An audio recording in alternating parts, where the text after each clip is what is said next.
Good morning, this is the Eager Beaver Show. You are listening to a True North Eager Beaver Media Incorporated podcast.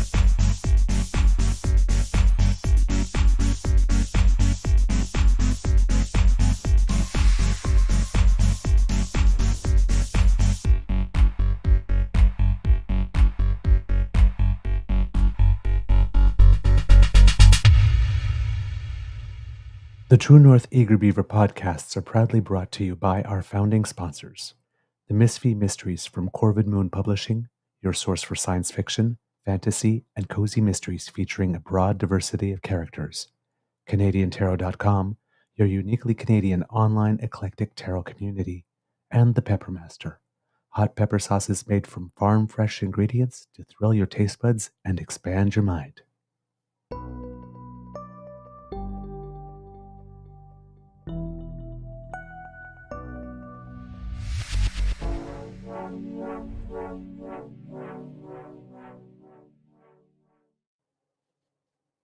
Well, good morning and hello, kids, and welcome to season 3 and episode number 303 of 304 of the Daily Beaver Morning Show here on the Crier Media Network.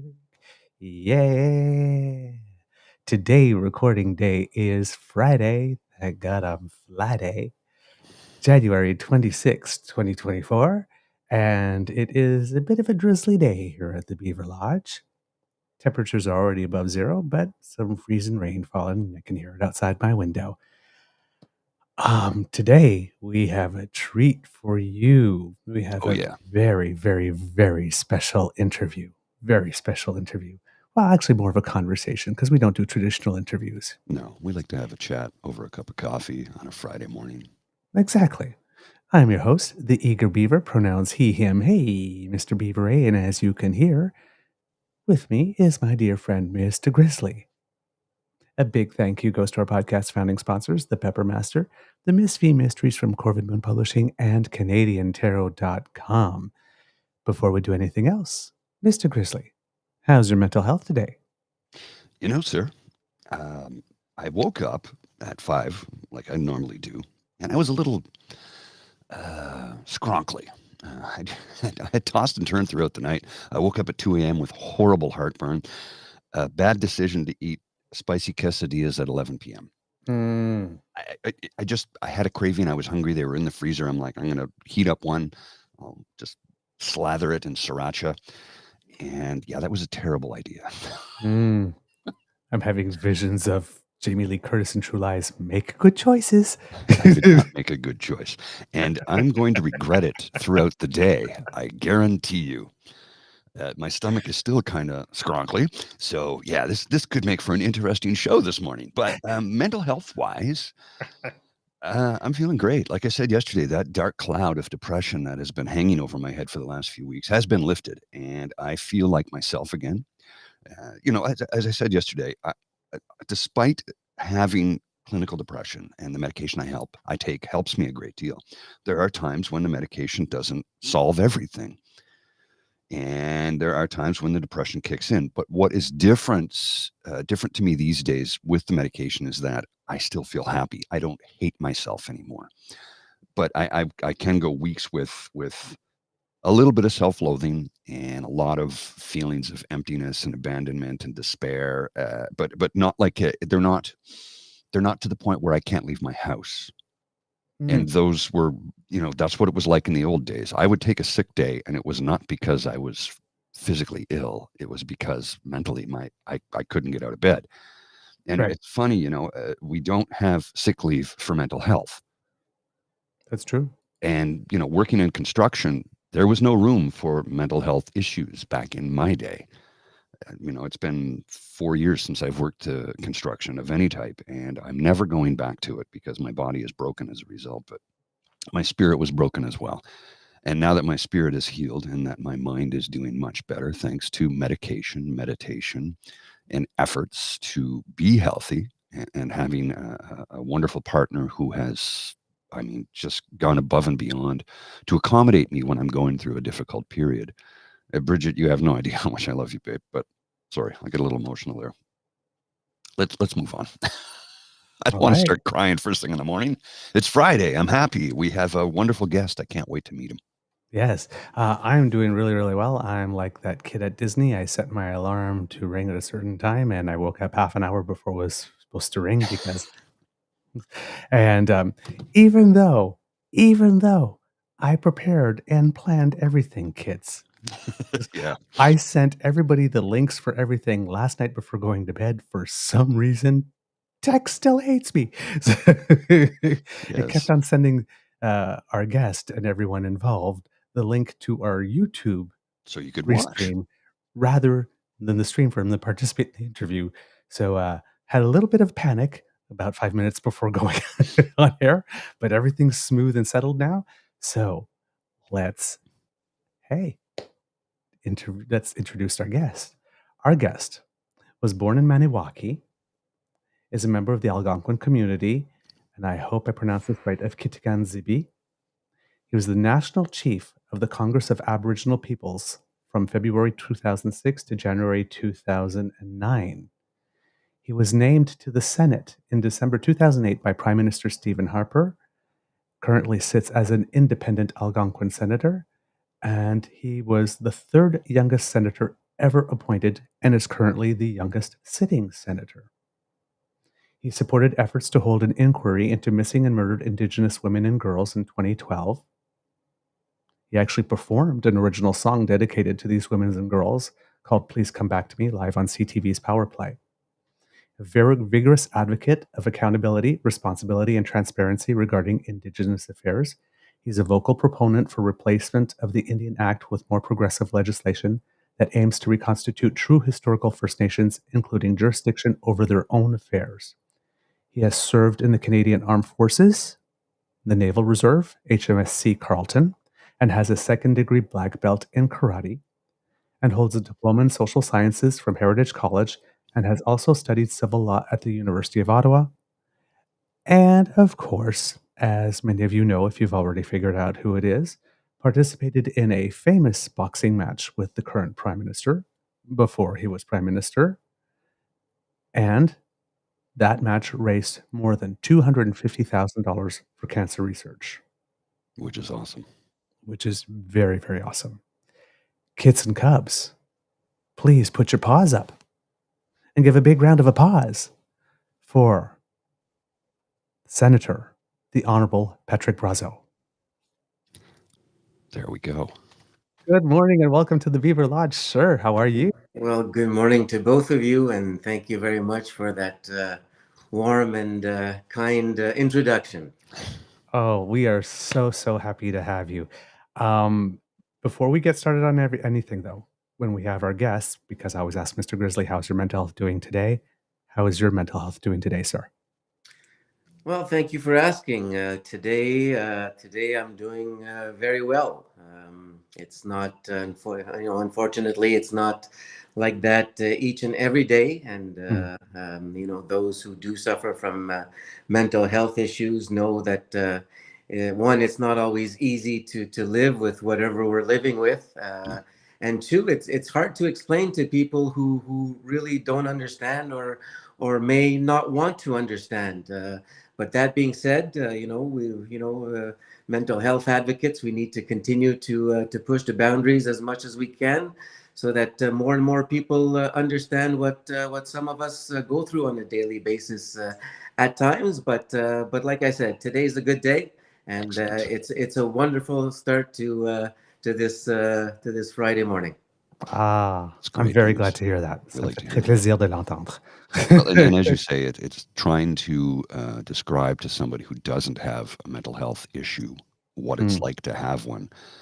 it's near impossible. And I've tried to come up with a million different ways. And one of the things that I use to describe how I'm feeling when I'm in a dark place is you're at a pool party, but you're underwater.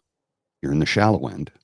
You're able to breathe because you have a mask and snorkel on, but the water's kind of cold. You're kind of numb. You can see everybody there. You know they're there, but you can't communicate with them.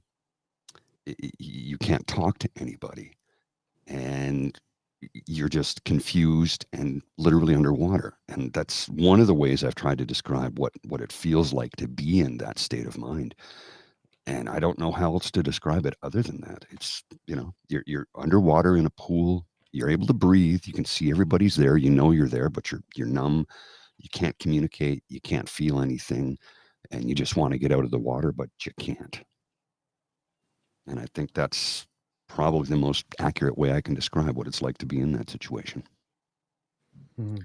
Well, I hear you 100%, and you mentioned a little bit earlier that you almost broke down, and there's absolutely no there's no it's okay to sometimes break down, and it's okay to tell people that we love them, and it's okay to tell them that perhaps we're shedding some tears of joy, because not every day is that joyous. And so the way I look at it, and I feel and I understand and I feel for you.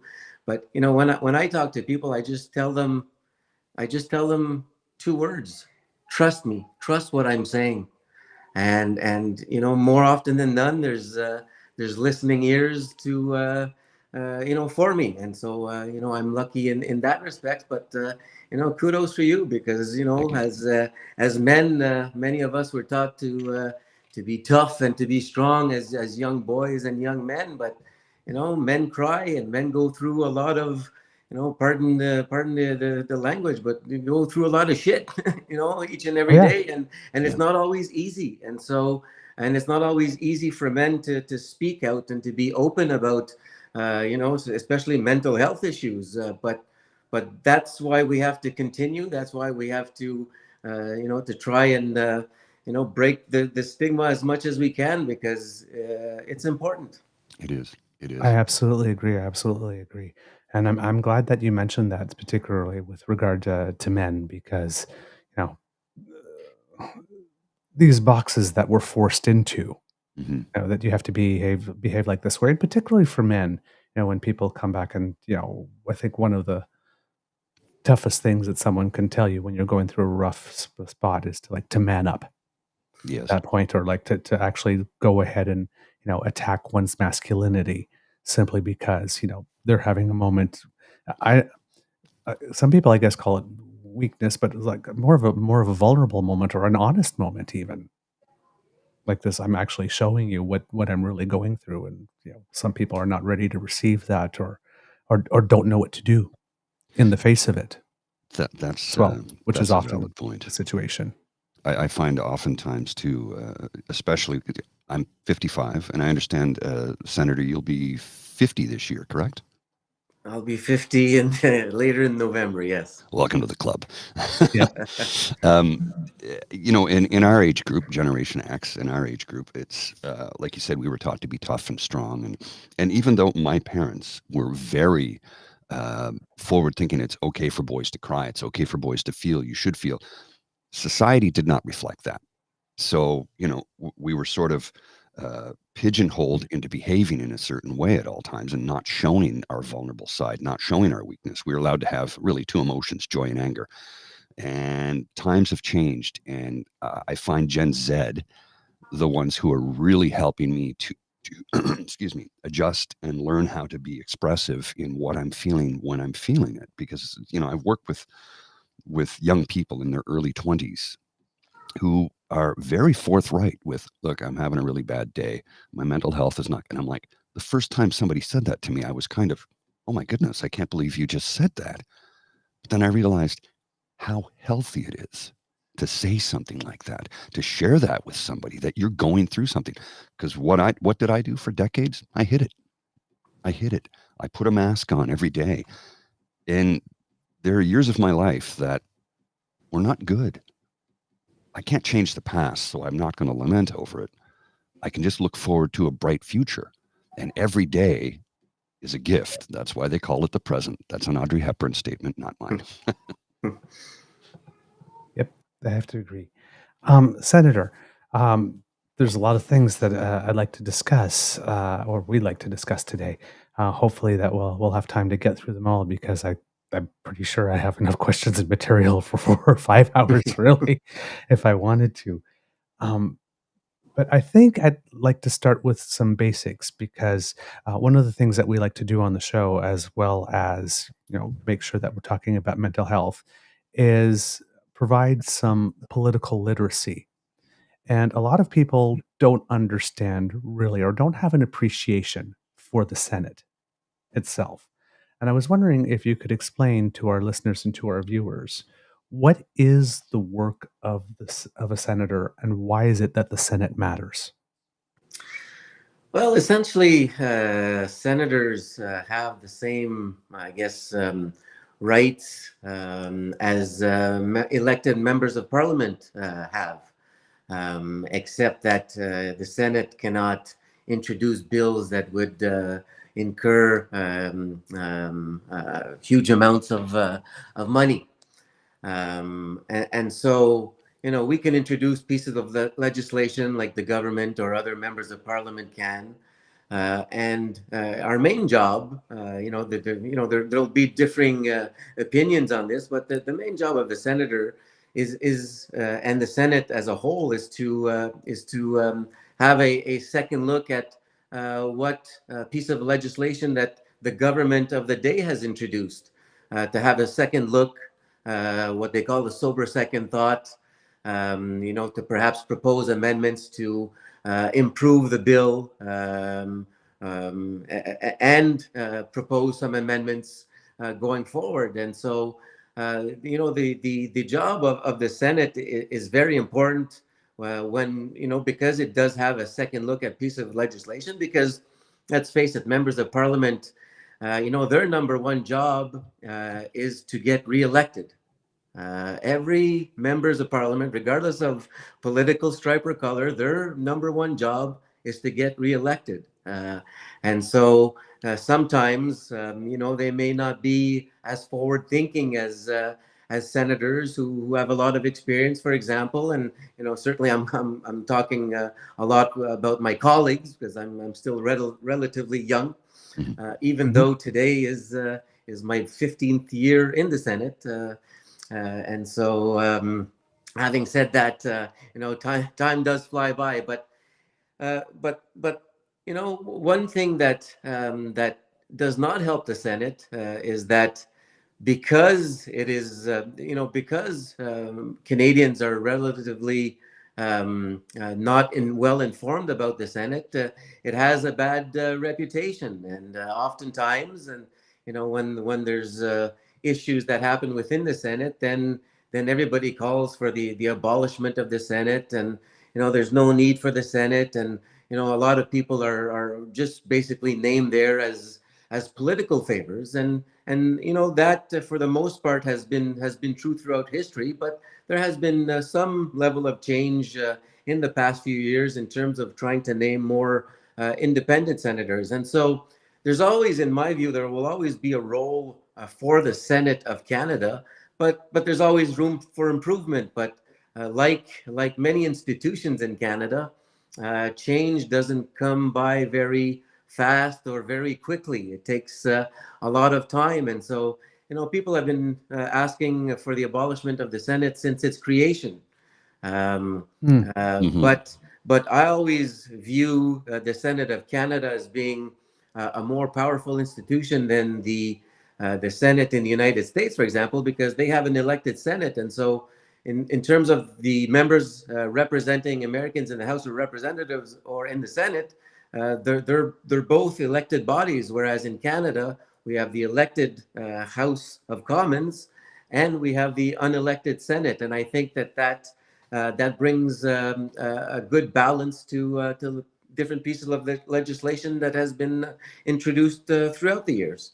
And the second major job of a senator is to represent the rights of minorities throughout Canada. And I was named to represent the province of Quebec, and so I have to keep into mind when pieces of legislation are before us, rights of minorities in Quebec, for example, and French minority rights, and so. Those are the two main jobs, but obviously that brings a lot of dedication hours uh, and work to the Senate job. Mhm. Now, I was wondering because you have been in the Senate pre and post the current Prime Minister, and you were appointed by former Prime Minister Stephen Harper. And one of his big policy platforms was the Triple E Senate that he ran on, and for many years, I think was equal, elected, and effective were the three E's. And it ended up being a case that went all the way to the Supreme Court because he was representing to Canadians that this is a change that he could make unilaterally, which was not the case. And the Supreme Court let him know. He raised a lot of money on that as well, which I personally have an ethical problem with telling Canadians that you can do something unilaterally that a first year constitutional student says you can't. And basically, I consider that fleecing Canadians out of their money, getting them to donate money to you like that. But then since then, we have the current prime minister that has made a change in Senate appointments and has allowed for more independent senators. I was wondering, in your experience, have you noticed a change with the reform that has been brought in with the current prime minister? And to people on the outside, a lot of people say, well, yeah, you hear this a lot in the media. Oh, there's no change anyway. I mean, people are still voting the same way. But I know that the senators amongst themselves have organized themselves in different ways within the chamber. Have you noticed a difference in the way the Senate operates since this reform that could have been? This is the reform that could have been done because it was within the law. Sure. Well. I have seen some changes. Having said that, there's the old saying that you dance with the one who brung you. But there's always exceptions to some principles. And but that being said, I have seen a lot more, I guess, independent-minded people have been named to the Senate recently. There's partisanship will always exist in a parliamentary system. The Senate is part of Parliament, as is the House of Commons, and so there's always going to be partisan individuals within those institutions. But I have seen slowly, like when I was named, most people were named on a partisan Mm, basis. And when I was named by the former prime minister, I thought that the best way to fit in was to be as partisan as could be, even if I didn't believe in the partisanship that I was exercising. But I think there's a lot less of that now. Mhm. But having said that, and as you mentioned, the Senate, there are now some subgroups that have been created in the Senate. Before, there used to be just the leader of the opposition in the Senate, mhm, as well as the representative of the government and a few independents. But now there are different groups within the Senate. And on a personal note, I have decided to stay away from those subgroups as well. So I'm an independent, so to speak. Um, but having said that, I get to work alongside a lot of smart and experienced people in their own domain, and just because I'm not part of their group doesn't mean that I don't work well with them. As a Mhm. matter of fact, I've chosen to sort of be a lone wolf because I can work in a pack, and I can work with everybody regardless of their political stripe and color, which was not necessarily the case when I was first named. Mhm. It was more mhm, a lot more political infighting. mhm. Yeah, Now, it's changed a lot since those days, that's for certain. yes, within those groups, are there any of the groups now that have a mix of liberal and conservative appointed senators now, or are they still there's still like individual groups still among party lines? Well, I think if you look at the Canadian Senators Group, for example, those are made up of former Harper appointments as well as current Trudeau appointments. Okay. And so I think of all the subgroups, real quickly, if I think of the individuals in those groups, I would say that that has the biggest mix of I guess conservative and liberal nominated individuals. Okay, I'm glad to hear that. I'm glad to hear that there's starting to be some mixing, because this is an experiment that's going to take a lot of time. I mean, because there's still a lot of people in the body that were there pre this reform and might not be willing or just more comfortable working in the older ways. Well, exactly, and also we have to give the time to those who have been named by the current prime minister under this new system. It will be interesting when eventually someday presumably they will be the opposition in the Senate.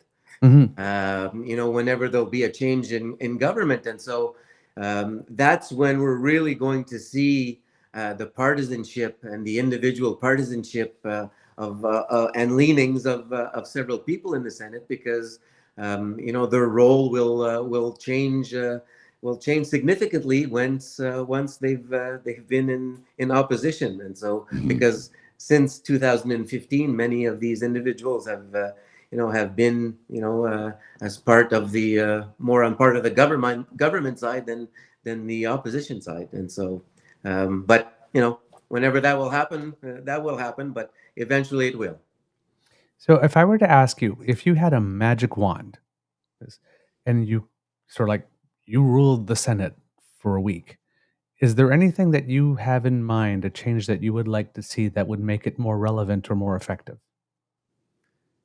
Yes, I would start naming Indigenous peoples, First Nations people, to more First Nations people to the Senate, so that with this magic wand, the Senate would be comprised entirely of Indigenous peoples who would have that second look over legislation passed by the House of Commons, who are represented, mainly by people who are not Indigenous peoples. And so, if I had this magic wand and this power, that's what I would foresee: is to see the Senate as this council of elders, and not looking into the politics of legislation and policies, but looking at what exactly needs to be said and done for the betterment of all Canadians. And so, but that's obviously that's a dream. I don't think obviously that's not going to happen. But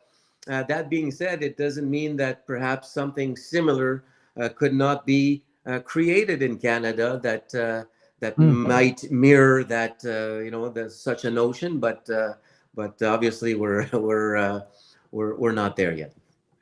Mr. Grizzly, do you have any questions as it pertains to the Senate itself? Well, to give you a little bit of background, I helped build the new Senate. I've worked in the Red Chamber. All the audiovisual services you have in that building, yeah, I was part of the team that built that. So just for the record, but Thank you. You're welcome. It was a pleasure to do it, and actually, it was a privilege to be able to work. I helped with both the House of Commons. I wired that and set all that up in the new West Block, and spent 8 months working in the Senate. So it was a privilege to be able to do that. But that was sort of the tail end of my construction career, because I just couldn't do it anymore. But the question I have for you, sir, i- because you're an independent, and I'm trying to frame this correctly, because you're an independent, you now have, I think, correct me if I'm wrong, a much stronger voice in the Senate. And because, like you said earlier, there's no more of the partisanship. When you first got in, you were oftentimes, um, you said you voted or went a way that ran counter to what you wanted to do because you felt it was necessary to do that. But because now that you're an independent, you feel you have a stronger and louder voice in the Senate? Well, yes and no, because I have a more powerful voice in that I can use my voice for whatever issues that that I deem important, or on issues that I want to work on a personal level. But less powerful because I am not part of any group, and so Right. by being part of a group, being part of a political party, brings a lot more strength and power to what an individual may be trying to do. And so by being a total independent, I sort of lose that power. But Mhm. at the same time, it's up to me to to make the connections, and to go to people, if I need their help, and as people come to me when perhaps they need a vote, or they need assistance on what they're working on. And so Right. that's how I conduct business now. I'm ready and willing to work with anybody, and that's just my personal nature. It's always been that way.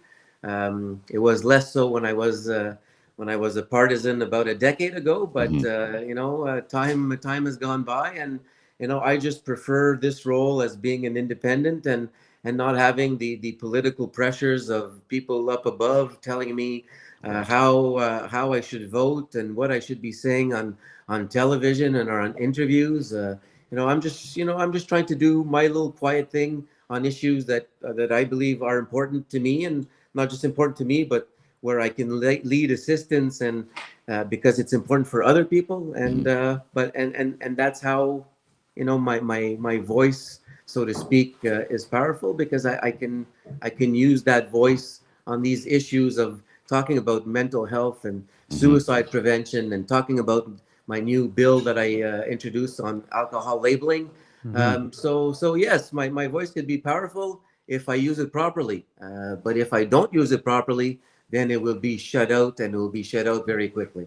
Right. Hmm. Right. And that And bill, sorry, if we want to go to that bill for a sec, it's funny how in Canada, where we have, public health care, which is being eroded slowly by certain provincial premiers, well, that's another issue. But public health care that we've had for decades now, and there is no labeling on alcohol, but in the United States of America, you can go to a corner store and buy a can of beer, and it has that warning right on it. And they've had that for 30 years, I think. So it's astonishing to me that in this country, again, the healthcare is at the public purse, and we don't have that. So I think it's a really important bill. And I am an individual who does enjoy a wine, a whiskey, and a pint of Guinness from time to time. Uh, but I think that warning is necessary, and it should be there. So I commend you for that, and I think it's long overdue.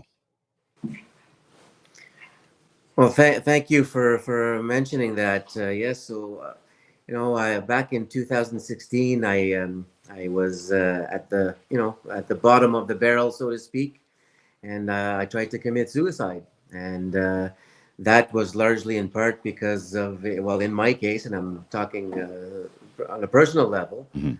it was done primarily because of alcohol. If alcohol wouldn't have been in the mix, never would I have ever contemplated or tried to do what I tried to do in January of 2016. And it was shortly thereafter where I started getting help, and I started doing research on my own about alcohol and the negative impacts of Mhm. alcohol, that I stumbled upon the fact that alcohol caused 7 known fatal cancers. Mhm. And I lost my mom to lung cancer because of smoking 20 years ago, almost 20 years ago to the day, as a matter of fact. And Wow. so when I was made aware of the link, well, first and foremost, I was part of the 75% of Canadians who were not aware that there's a causal link between the consumption of alcohol and 7 known fatal cancers. And so, it was not an issue of reinventing the wheel here. Mhm. We did this with our tobacco products, and so I just asked the question to myself: why is the alcohol industry in Canada getting a free pass? Because tobacco companies, well, tobacco, a class 1 carcinogen, need to have warning labels. The cannabis industry, well, they weren't even asked I know. by Health Canada. They just did it by themselves to put warning labels on their products. But the high and mighty and very wealthy alcohol industry in Canada are doing and saying everything that they can possible to ensure that there's no warning signs on their products, because they know it will lead to decreased sales, and they get at parliamentarians very quickly in ensuring that, that there's delays and delays and delays. But having said that, I used my voice and I used the position that I have to introduce this bill. And to my astonishment, last spring, every leader of every sub group in the Senate agreed that this bill should go to a Senate committee, which it has for further study. And so, I've seen bills, in my last 15 years experience, I've seen bills from a lot of my colleagues being parked and not seeing the light of day in a committee whatsoever. And so I'm not saying that this bill will be studied this spring, but there are chances that it can. And so this would be a first in Canada. And I look forward to the day where we're going to have members of the alcohol industry, of the alcohol lobby, even some of the doctors that they pay to have some very some very coordinated results that help them. So to start questioning them, because their product, alcohol, is a level 1 carcinogen like asbestos and tobacco, and so they should not get a free pass, because 80% of Canadians drink. Yes. Only 25% are aware of the causal link between cancer and alcohol. But in my view, 100% of Canadians should have access to the information that it causes this, just like cigarette smoking. And so we all know that alcohol has been accepted since the beginning of time. It still is today. But I felt, because of my personal experience, and because of the health science that exists today and has existed for the last decade, that there needs to be an honest conversation started about alcohol. And this bill, my bill, only talks about the causal link between consumption and cancer. Now, not talking about all the other social aspects and the cost to our legal system or our health system, etc., because we know that it costs us far more as a society, alcohol does, than the money it brings in through revenue, despite what provincial and federal governments may say. But, they regurgitate a lot of the bullet lines that the alcohol industry have also been spewing for many years. Senator, you posted recently an article from PBS that was talking about alcohol and it related to the state of Colorado, where it said that there was a related death surge in Colorado with a higher mortality rate than opioids when it comes to alcohol. That drinking deaths in the state spiked 60% between 2018 and 2021. And in 2022, more than 1,500 people in the state of Colorado died from excessive drinking, which was a slight decline from earlier, but still 50% above pre-pandemic levels. And then in January 2023, because we reported it on our show, the Canadian Centre on Substance Use and Addiction released its guidance on alcohol and health, the final report. And that's when they had said that recommended trying to keep alcohol consumption to 2 drinks a week or less to reduce your chances of acquiring cancer. And when that happened, rather than having a response that was like, wow, we really should pay attention to that, the most vocal response that we saw in the news is, oh, here comes the nanny state again telling us that we can't have alcohol. They're coming for our burgers, and they're coming for this, and they're coming for that, and now they're coming for our beers too. Like, oh my God, that damn Trudeau. And I mean, it was the Canadian Centre for Substance Use and Addiction that was saying this. What was your did some of that initial reaction motivate you to push forward with this bill? Well, actually, timing-wise, it was great timing, because I had introduced the bill in November of 2022, and the guidelines came out, I believe, in January of 2023, and so so the timing was kind of excellent. But you preceded the guidelines then. I preceded the guidelines. Yes, I believe they were supposed to come out in early November of 2022, but I think that they decided to hold back a few weeks.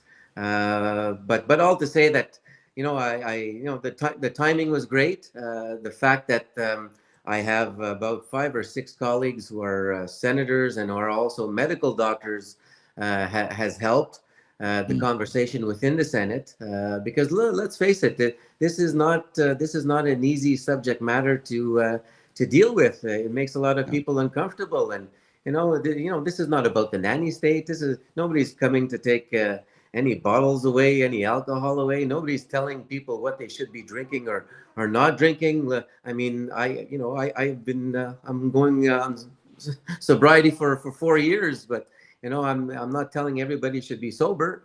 It would be a great thing, but it's just not possible. But what is possible is to have warning labels, and this is particularly important for First Nations people, where alcohol is very is a problem in many First Nations communities, and a lot of problems in many First Nations communities because of the post general effects and trauma of residential schools. And people have to cope, and people turn to substances and alcohol to cope. I've been there. I've done that, so I understand that. But it's important that every Canadian should have the access to the information that alcohol does cause 7 known fatal cancers, and this is not made up. I mean, we hear about breast cancer in women today. Well, perhaps we could just start looking at alcohol. We look at men, we look at a lot of rates of colon cancer. Well, perhaps we should start looking at alcohol. And so, anyway, the data is all there. But what I found really interesting is that I think that by introducing the piece of legislation, that it has provided a forum for the medical community and doctors, in particular, doctors who are basically saying, finally, we have a forum where we can start talking about perhaps the data and what alcohol causes in terms of emergency room visits every day in our hospitals, and taking a lot of room for people who are sick. And so it's just to start having a discussion that should have been held a long time ago, but perhaps we weren't aware of this vital health information that we are today. And all I'm trying to do is trying to give back, because this is a fight against cancer. It's not a fight against the alcohol companies or whatnot. It's a fight against cancer. Now, you're mentioning this, and one of the things that I find interesting is that you're talking about, this giving a venue for doctors and other scientists to talk about it. And, well, that would give the impression to me that you respect people that have expertise. And it seems that right now we're in a current trend or mood where we're looking down our nose at experts, or we're being told that we shouldn't be looking at going to experts, that we should be focusing on extraordinary Canadians. And this is, I guess, it's my roundabout way to get to the issue of partisanship and the way that politics has changed today. The political discourse. Now, politics is meant to be adversarial. The House of Commons, the Senate, like you said, is designed for partisanship. It's meant to be, I have my position, you have yours, we fight it out, we duke it out. I mean, there have always been insults. If you go back and read the answer back from the days of John A. Macdonald, whatnot, the things that people said about people back then, not nice, right? But and Sir John A. liked to imbibe too. Yes, but there is a trend where experts are out to get us. They're out there to tell us how to live our lives. They're there to take away our freedom. And with this bill, clearly it seems that you do not believe that. I'm wondering if you could tell us, from your perspective, what you think about the current political discourse, and particularly about the rejection of expertise. Well, first and foremost, I think the rejection of experts is a little bit far fetched and crazy. I think it's a little bit dangerous. But Mhm. having said that, I think with social media, I think everyone is an expert today. Everybody seems to believe that they have ready access to information, and just because they read it somewhere, that it makes them the experts. But there's a lot of things that make people experts. Going to school and getting degrees and lived experience. Make people experts, and people's hard work throughout the years and decades make them experts.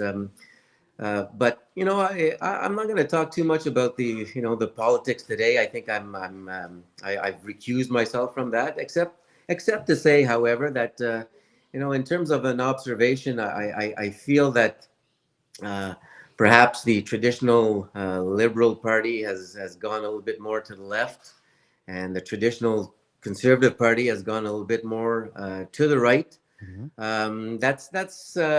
That's what I'm sensing, engaging in terms of the discussions and what I see on social media, and the discussions I have with individuals on a day-to-day basis as well.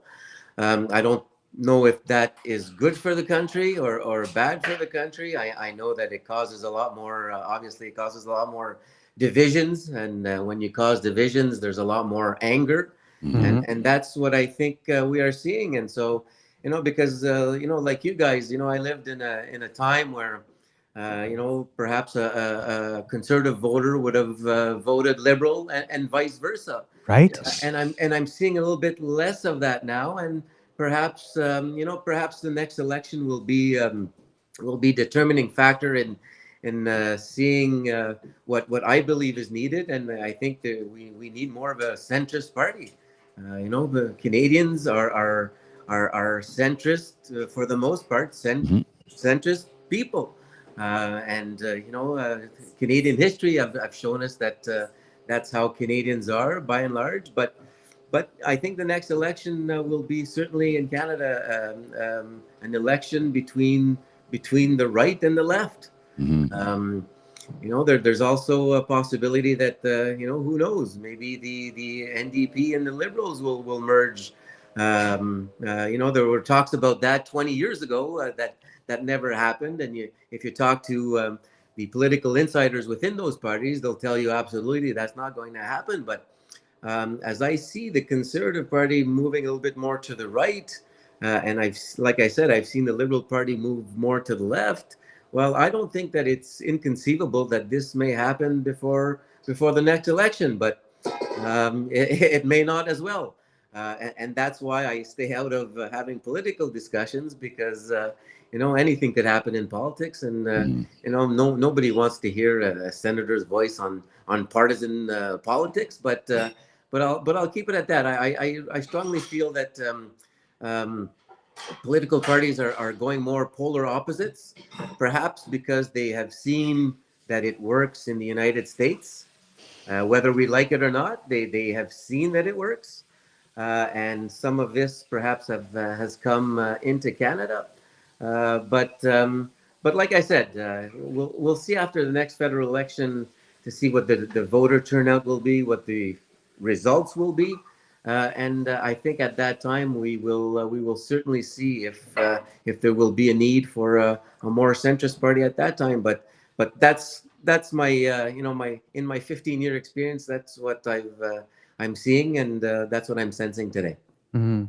Well, on the show, we believe in putting our biases on the table. So, I mean, I am a big, big, big, big fan of the messy middle. Always have been. Yeah, we're very centrist, left-leaning centrist, and cards are on the table. But uh, we long for the days of a Joe Clark Progressive Conservative Party, even a Brian Mulroney Progressive Conservative Party, although I still have issues with his cancellation of the vaccination being created in Canada and his privatization of Air Canada. But that's neither here nor there. He was still a progressive, and Brian Mulroney, was our environmental um, prime minister. Mhm. The acid rain agreement he had with George W. Or no, sorry, George Senior, not W. Uh, like he was an environmentalist.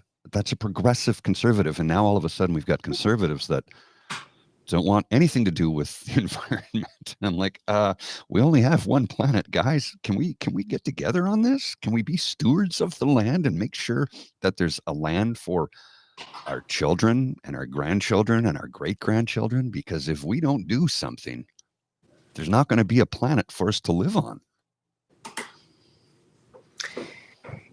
Well, it's the sad reality, and the other sad reality is that in the majority of years since Confederation, it has been the Liberal Party who has formed government. It's true. And so the job of the opposition party is to oppose. So whatever the government of the day is proposing, is doing, the job of the opposition is simply to oppose, whether that makes sense or not. But politics has never made sense. Politics. We drum roll on the sentiments of voters. That's how people are. That's how we get to voters. It's playing on people's hearts and wallets. So that's the unfortunate reality. But I like to think that within the current Conservative Party of Canada, that there are some level heads that feel that climate change is important. But having been in a political party, sometimes even when you have the best ideas, you get shut out because that's what the party decides, and that's the unfortunate part of politics. You can have the most well-meaning people with the best ideas, but if it doesn't fit the narrative and the fray of the current government of the day, then your idea is going to stay it'll stay in the back benches, and that's just the other sad reality of of politics. I'd like to ask you, since we got on the subject of the environment, a bit about your career pre-Senate, because you had some military service and you were also with the Congress of Aboriginal Peoples. Now, as Canadians, most of us have heard, for example, of the FN or the ITK or the Métis National Council, but a lot of us are not familiar with the Congress of Aboriginal Peoples. We don't hear about it as much as the other organizations. Could you explain to our viewers what that organization is and where its place is sort of in the whole spectrum? Sure. So in Canada, there are 5 national Indigenous organizations. You have the Assembly of First Nations, who represent the chiefs across Canada. You have the Inuit Taprit Kanatami, who represent the Inuit. You have the Congress of Aboriginal Peoples, that represents First Nations people, Métis people living off reserve throughout Canada. You have the Native Women's Association of Canada, who represent their women members within the organization. And you have the Métis National Council. Now, the reason why you hear more about the Assembly of First Nations, for example, that's because it is the federal government that handpicks which organization that they work more closely together. And historically, it's been the Assembly of First Nations. And another fact as well, the Congress for Aboriginal Peoples has been in existence for as long as the Assembly of First Nations, formerly the National Indian Brotherhood. But the Congress was called the Native Council of Canada. And they were there to represent those who weren't status and those living off reserve throughout the 70s and 80s. And it was in the 80s that the Congress changed their name. And that's where you had a split between what is now the Congress for Aboriginal Peoples and the Métis National Council. Because the Métis National Council represent Métis people living west of Western Ontario to British Columbia. And the Congress of Aboriginal Peoples is more made up of organizations, Quebec East. And so it was in the mid-'80s that there was a split between the two organizations because the word Métis was included in the Constitution of Canada in 1982. And so that's why there were individuals at that time that saw the potential for funding and representation more in Western Canada on the Métis front. And so that's why there was a split. But it has always been the practice of the federal government, both Liberal and Conservatives, to deal more with the Assembly of First Nations because it has been the policy of the federal government to limit its jurisdiction over all Indigenous peoples. And so they basically fund these organizations, and they also handpick who they work more closely with together. And so that is why my former organization, the Congress of Aboriginal Peoples, were more, I guess, prominent when Stephen Harper was in opposition and then became Prime Minister in 2006 in the history of the organization. So that's why, most times you'll hear more about the Assembly of First Nations because governments want to deal more with that organization as opposed to organizations which would expand their jurisdiction, which the government does not want. Not saying it's right. We've always said it's wrong, but that's what they do. Okay. Now, your position with regard to the Indian Act is that it should be replaced with something better. What are you, not necessarily maybe you personally, but what are you hearing on the ground would be a better option than what it is that we have now? Well, for the last 20 years in particular, and I've been at this for 24 years now, but the last 20 years in particular, there hasn't been much of an appetite to replace the Indian Act because that's what people know. That's what people are accustomed to. And every attempt that has been made to replace the Indian Act throughout the years has been met with huge resistance.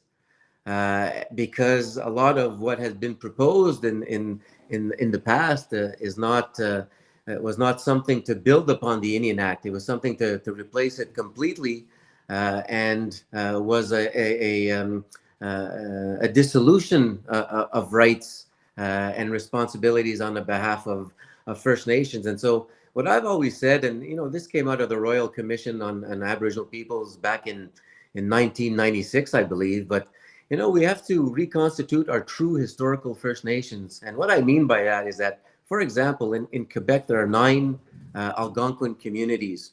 So all these 9 communities are getting all their pockets of money for economic development, for housing, for education, health, etc. And all are exercising their own jurisdiction over their small reserved lands.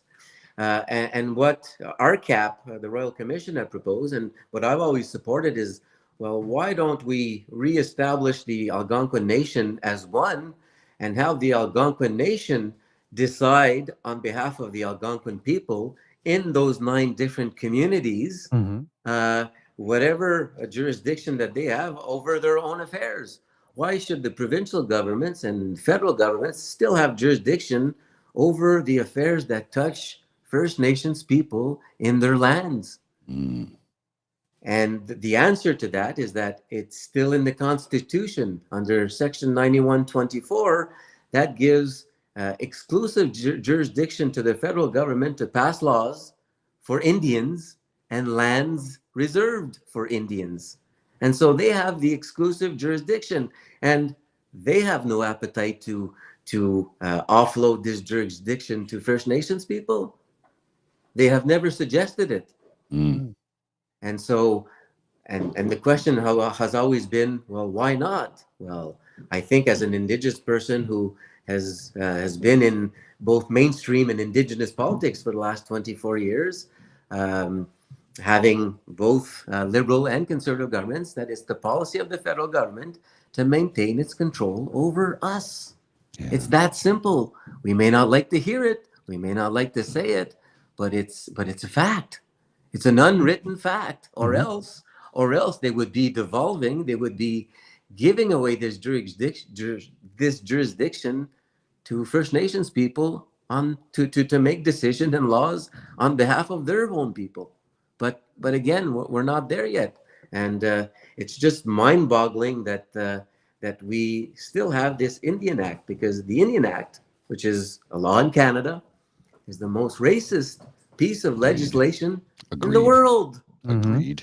In the Mm, world, yeah. gentlemen. Yeah. And we still have it. And the unfortunate thing is that there are many leaders across the country who, are not speaking about eliminating the Indian Act because, like I said, that's all they know, that's all they're accustomed to. And there's a lot of fear that if ever that were to be replaced, that more and further rights would be taken away from First Nations people. And so going forward, there's also an onus and responsibility on behalf of First Nations people to reconstitute those nations and to come up to the federal government and say, okay, we got our stuff together, we got our shit together, now we're ready. We Right. we, we are the Algonquin nation now. We're not just Kitigan Zibi or Barrier Lake. We are the Algonquin nation, ready and willing to sit down, negotiate, and start having jurisdiction over our affairs. So it wouldn't be sort of like almost like ironically having a confederation of those 9 different places and then operating as a nation.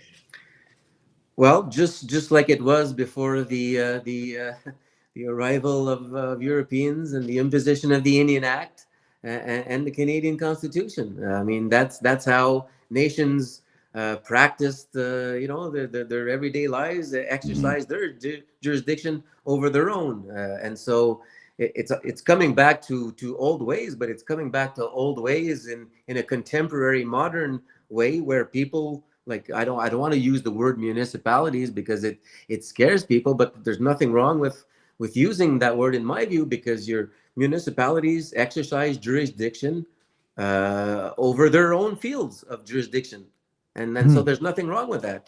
That's the way it should be for First Nations communities as well, and not just areas of jurisdiction that the federal government allows you to have control over or joint control over. Now, I'm glad that you mentioned that because it's sort of like a two-part question. Is the current government has had a particular focus with reconciliation, and very, very recently we've seen a greater devolution of powers to the territory of Nunavut. I'm wondering if you can give us your sense of the particular act of devolution to Nunavut. Is this a good thing? I know it's still limited, but is this a good step? And have the actions that have been taken in the name of reconciliation so far, yes, I know a lot of them have been more symbolic than anything else, but there seems to be a greater buy-in from the Canadian public than there was before, at least that I remember, that these are things that should be done. Are you noticing a tangible change? Has there been some improvement? Are we on a better path, even though we're like so far yet from where we need to be? Well, first and foremost, in terms of the development of jurisdiction, I think it's always a good step. It's always a good thing when people who have been asking for greater control over their own affairs actually get it. Now, they may not have gotten everything that they wanted out of that deal, but it's something, and something is always something that you can build upon. So I think it's Right. a great thing. In terms of this whole discussion about reconciliation, I think that the current government is doing a huge mistake. And I think that, because several years ago, the federal government, and when I say the federal government, I mean both liberal and conservative. Right. First of all, they denied the many facts about residential schools, the mass graves, Yes. for many decades. My father, when he was growing up, the governments were completely denying these facts, that these things were taking place. Right. And when I started working for the Department of Indian Affairs as a summer student in 1999, and shortly thereafter, I started reading statements of claims from Indigenous peoples that went to residential schools, and my job was to take one pile and of statements of claims and put one pile in, I believe them, and here's another pile, well, there may be questions. I was a summer student, an Indigenous Algonquin summer student, and I'm just doing my job. But this is the first time that I was made aware that these issues took place in Canada. Mm. And so let's just fast forward now. In 2008, there was the residential school apology from the former prime minister, which again was not the end all be all, but was a great first step. And I had the opportunity to witness it in the House of Commons when that took place, and I was able to speak in the House of Commons at that time as well. But I think that what the government is doing is they're forgetting a step, and we can't just go to truth and the truth part and go to reconciliation. Um, there needs to be reparations done. Mm-hmm. And when just think about it. Just think about, let's say your kids are taken away by the government of the day. There's nothing you could do about it. They're thrown into a truck, a van, and they're gone for months and months at a time. They're gone to school because they're supposed to be learning, right? Learning. Mm-hmm. But a lot of these kids were physically, mentally, sexually abused. Mm-hmm. And now these kids come out of these schools and we just leave them with absolutely nothing. Where are the resources where these people are going to get help? Because if anyone has just a tiny little ounce of a heart in them, will know that these people have gone through hell Mm-hmm. and they can't get back because there's no help. And the government they may sound as if they're all in it, and well, here's the truth and we admitted to it and here's what we're doing, but let's reconcile. Let's reconcile. Well, Mm-hmm. you have to repair, because there's a lot of people who came out of those schools who weren't the best individuals, not because of their fault, but weren't the best individuals to cope with life, didn't become the best parents, and that feeds to another generation. Unless you break the cycle, this is fed to generation after generation. And so when you set the bar very high, like this prime minister has, well, it's set up for unfortunate circumstances. I agree wholeheartedly that he has done a lot in terms of the conversation. I think that he's opened up the door for more Canadians to be not only more knowledgeable, but more caring about the plight of Indigenous people. So wholeheartedly, I firmly believe he has done that. He has opened that door. But at the same time, I think that a lot of things that he has done are more symbolic than things that will change the actual life of an Indigenous person living in Kitigan-Zibi, for example. Um, but when you open the door, and sometimes when you set the bar that high, well, people have to try and attain that bar. If they don't, well, then they'll be quickly called out on it. But as with anything, time will tell. I think, like I said, I think that he certainly opened the door wide open to have those greater conversations, because those certainly didn't exist 20 years ago. So to his credit, I think time will tell, and perhaps in another 10 to 20 years will be more telling in terms of what actually opening up this initial door will have done. But there are so many more things to do, and but what that will entail, who knows? But all I have to say is that the issues that existed 20 years ago, in terms of poor socioeconomic conditions, Still here. have not Mm-hmm. changed. And No. the reason they have not changed is because First Nations leadership change. They're elected every 2 years under the Indian Act, some four if they opted out of it. So that leadership change. Members of Parliament, they change. Cabinet faces change. Ministers of Indian Affairs change. So everybody in the system changes very quickly, and people often forget. But what does not change is the bureaucracy. What does not change is the actual policy of the government of Canada, which Canadians aren't aware of because it exists solely in the bureaucracy of Indian Affairs. It's unwritten. But as Indigenous people, and as somebody who's been there for more than 20 years and have looked at different members of parliament, different ministers, different political parties leading our country, the policy is the exact same. It's to limit the jurisdiction. It's to limit the financial burden of Canada over Indigenous peoples. That's why they still control who is a status Indian in Canada and who is not.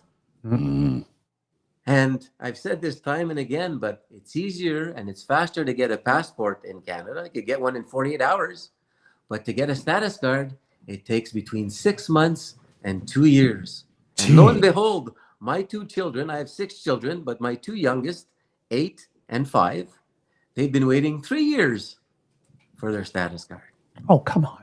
That's ridiculous. And that, my friends, is And you're a senator. an unwritten policy of the government of Canada is to limit the status population. See, that blows my mind because you're a senator, and it's like, is there anybody under the sun in this country that does not know that you are?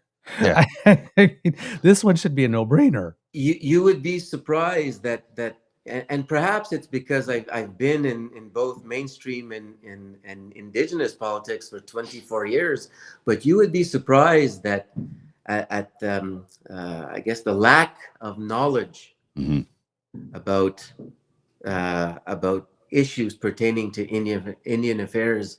Some of my colleagues have made mistakes in words that they've used and speeches that they've made because they've been fed lines by the federal government for way too long. And even Indian affairs, we have to break down some barriers just to get some common sense notions going, because the majority of Canadians aren't aware of the inner workings of Indian affairs, and if they did, I think they would have a problem with it. But politicians tend to stay away from Indian affairs because there's not too much of an interest in it. No, it's almost like what you said near the beginning about having the Senate be almost like a council of elders. If the Senate was fully Indigenous, there would at least be one body there that would be looking at this project over the long term, looking at a long term, so that when faces change and whatnot, we're not starting back from zero all over again. Well, there wouldn't be a need for those 5 Indigenous organizations that I mentioned earlier if we were to have such a body where we would have Indigenous peoples, having that type of mandate. But like I said, it's just mind-boggling to me that the federal government funds these organizations, and if these organizations decide not to play ball with them, then they're going to pay. They're going to suffer. And I can say that because I was part of one of those organizations, and I was part of that system, so I know how it works. Well, I mean, obviously the roadblocks are put up intentionally. Elaine's comment here: I ran into roadblocks getting status years ago because I didn't know ancestors' names in original language, only knew the anglicized names. That is an intentional roadblock, and it's mind-blowing to me. My nephews are Métis. My brother-in-law, it took him years to get his card. Years. And here's the best part. He works on Parliament Hill. He works for the PCO, and it took him years to get his status card. And it's like, and you're talking about your children, and like, oh my God, how is this even a thing? It's 2024. Can we not get our shit together, Canada? Like, this is just mind-blowing to me. And this is not the first time I've heard this. And it's still, I'm still exasperated at the idea that this just continues to go on. The roadblocks are there. They're there intentionally. It's to keep us down. And I say us, I'm not part of the community, obviously. I'm like a super white guy, but it's to keep people down, keep people in their place, keep them under the thumb, if you will. And it's like, come on, this can't stand anymore. It's got to change. It has to, because it's wrong on so many levels.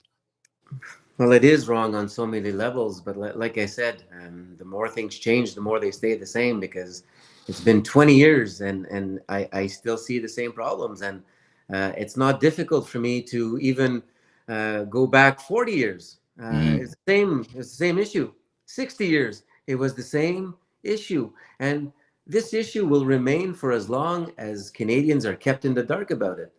Indigenous peoples or affairs have never been on a ballot question, has never been a ballot question, and it never will be.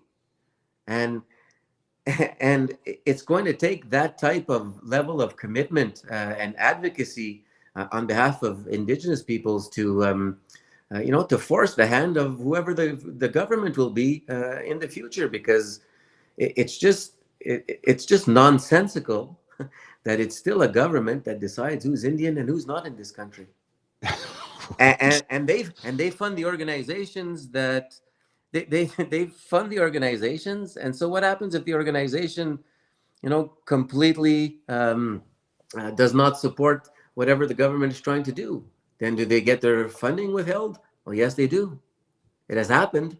But the majority of Canadians don't care about this because they don't know, and they've just been fed the lines that Indians are just a bunch of drunks and this and that and freeloaders, and it's just crazy. What even as a senator, the things that I hear from sometimes everyday Canadians: "Oh, you guys are lucky you don't pay taxes." Oh, really? Really? Well, I pay taxes. Yeah. I pay well, people who live on the reserve may not pay taxes, but at the same time, they don't own their land. Yeah. Did you know that? Did you know that they don't own their land because it's federal crown lands reserved for them? That's why we call them reserves, because it's lands reserved for them. They don't own that land. That's why they don't pay taxes, just like any other crown lands. And so that's the reason, for example, that people living on reserve don't pay taxes. They don't own their land. Are they that lucky? Yeah. Well, and that was the other thing when it came to the whole reserve system. It was like, oh, you can farm over here on this rocky outcrop where you can't grow crops. Oh, you can hunt, but there's no forest and there's no animals in this rocky outcrop in the middle of no. I mean, we all know what was done and why it was done. And it's time for reparations. How to make the reparations? I don't know. I'm just a dumb middle-aged white guy. I don't know how to make the reparations, but they need to be made. How do we go about doing it? Well, it's going to take a long time. It's going to be incremental. It's going to take a lot of politicians working together, bipartisanship, to solve the problems that we, guys who look like me, created. Now, was I a part of it? No, man. I pay to live here. I'm working class. I'm not even part of the middle class. So do I have any solutions? No, but tell me how I can help. What can I do? I don't know what I can do other than lobby my member of parliament and my member of provincial parliament to say, come on, we got to do something here. So, write the letters, send them in, make sure that your voice gets heard, that you want change, because we need it. Because what has been done for too long, and it just continues. And until we decide to collectively make the change, it won't get made. Yeah, I hear you. Like I said, I was dealing with some of these issues 20 years ago, and if something is not done today or very soon, these same issues will exist 20 years from now. Exactly. And 40 years from now, they will, because, like I said, faces come and go. When dealing with Indian affairs, politicians, their faces come and go, but the bureaucracy stays constant. They stay there, and that's really the institution. When we're talking about the Indian Affairs Institution, that in itself is an institution. Yeah. I mean, are there people? Are there ministers of Asian affairs? No. Muslim affairs? No. No, but we still have them for Indian affairs, but we can't call them Indians anymore. We have to call them Indigenous, which dilutes the word, because when you say somebody is Indigenous, you don't know if they're Inuit, Métis, or First Nations. Right. And so that's why when I use the word, I mean everyone, but when I'm talking about First Nations people, I use First Nations, because because the relationship between First Nations and the Crown, the government, is a bit more important than the ones with Métis. Mm-hmm. Yep. And in the Constitution, they're spelt out differently. There's actually a section for each of the three specific groups. Well, in terms of the definition, yes, in Section Yes. 35, it says that not the Indigenous peoples. It says that the Aboriginal peoples of Canada includes the Mhm. Indian, Inuit, and Métis.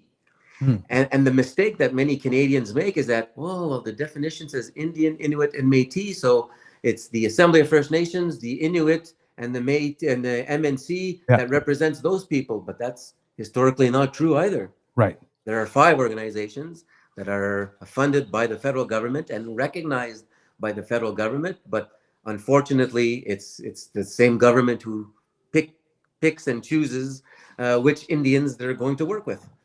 Yep. Now, Mr. Grizzly asked to mention something, and it's something I'd like to pick up on. For people like us and our viewers and our listeners, is what can we do to push that ball forward? If we've bought in like this and we believe that needs to be fixed, what can we do? Well, again, it was mentioned. It's writing a member of parliament, regardless of what their color and stripe is, because we all need each other in this life. Yes, we do. Right now we have a liberal government, but they need the opposition to be strong to be able to do things. We all need each other, and so that's why it might be a tedious exercise. It might be what some people call it does it's an exercise that doesn't bring anything, but it does. If you put pressure on your member of parliament to do things, then it requires them to answer you if you write them, and it will require them to take a stand if you ask for it. And so the more and more people are flooded with these letters, and so that they can take their own caucuses when they meet and say, okay, well, we're getting an influx of letters. Okay, we need to do this on this. Then at least perhaps the parties become more educated and involved in policy making. Because right now, if I look at the current policies for Indigenous peoples of the major political parties, there's not much going on there, and so we need to get these political parties to have clear policies in the future that will actually change the lives of First Nations people and will not just be symbolic, because that's what we've been more accustomed to in the past several years. Mhm. So writing your members of parliament, that's basically the only way, in terms of non-Indigenous participation. That's really the only way effective way that I can see. You could always try and get involved with organization and trying to work in terms of what they're trying to do as well. But members of parliament, that's key. I mean, that's if people get. I mean, I used to be part of a political party. And my participation in that political party at least gave me a little bit of power to have a few bullet lines into their actual policy. But it takes a long time, and it's done at a snail's pace. Incrementally, right? It's Yeah. like you say, snail's pace, baby steps. Yeah. Baby Senator, steps can take you a long way. yeah, It's true. indeed. Yeah. Once you pile them up, yeah, add them all together, right? The journey of 1,000 miles begins with one step. Exactly. Senator, if we may get a little more personal, because you're very candid about things that you've been through and personal struggles. Yes. And it's almost like your career as a senator can be defined as like pre-2016 and post-2016. And a lot of, I'm reading the comments here, and it's one of the reasons that we wanted to have you on the show is you've been through a lot of things that in a regular political career, if you had to show up for a mandate every 4 years, you probably would not be in parliament now. But because you have the benefit of being a senator and it's an appointment for an extended period of time, you've had time to grow in the position and you've been in the public eye for a long time. And people have gotten to see your journey, the good, the bad, and the ugly. We have viewers and listeners. We had a note from one of our listeners before you came on that said, if you have Senator Brazeau on, I really want to be part of this. He's one of the people who helped me through my recent personal crisis, and I'd love the chance to talk to him. He's been where I was, and his advocacy has been of tremendous help personally. There are people that have stared into the abyss. Not all of them have come out the other side. But those of them who are still with us, identify with you in many ways. And they are very impressed with where you are now compared to where you have been. And I'm wondering, in that, I don't know this personally, I'm hardwired for optimism. But when you are looking at the abyss, and there was the Senate expense scandal, and you seem to have been particularly singled out. I wonder I remember why. when that was happening, because there was 3 senators that were singled out. There was Senator Wallen, then there was Senator Duffy, and there was you. And Senator Wallen, and we didn't hear much of. Senator Duffy had a trial. But you particularly were singled out. You were, I think, ejected from the Senate, I think, for about a year. And 3 years. 3 years, that's true. And you did not, like Senator Duffy or Senator Wallen, have a past with a broadcasting career, and tons of opportunity to earn some money and bank some money. You had to go out and hustle during those 3 years. And there just seemed to be a pile-on.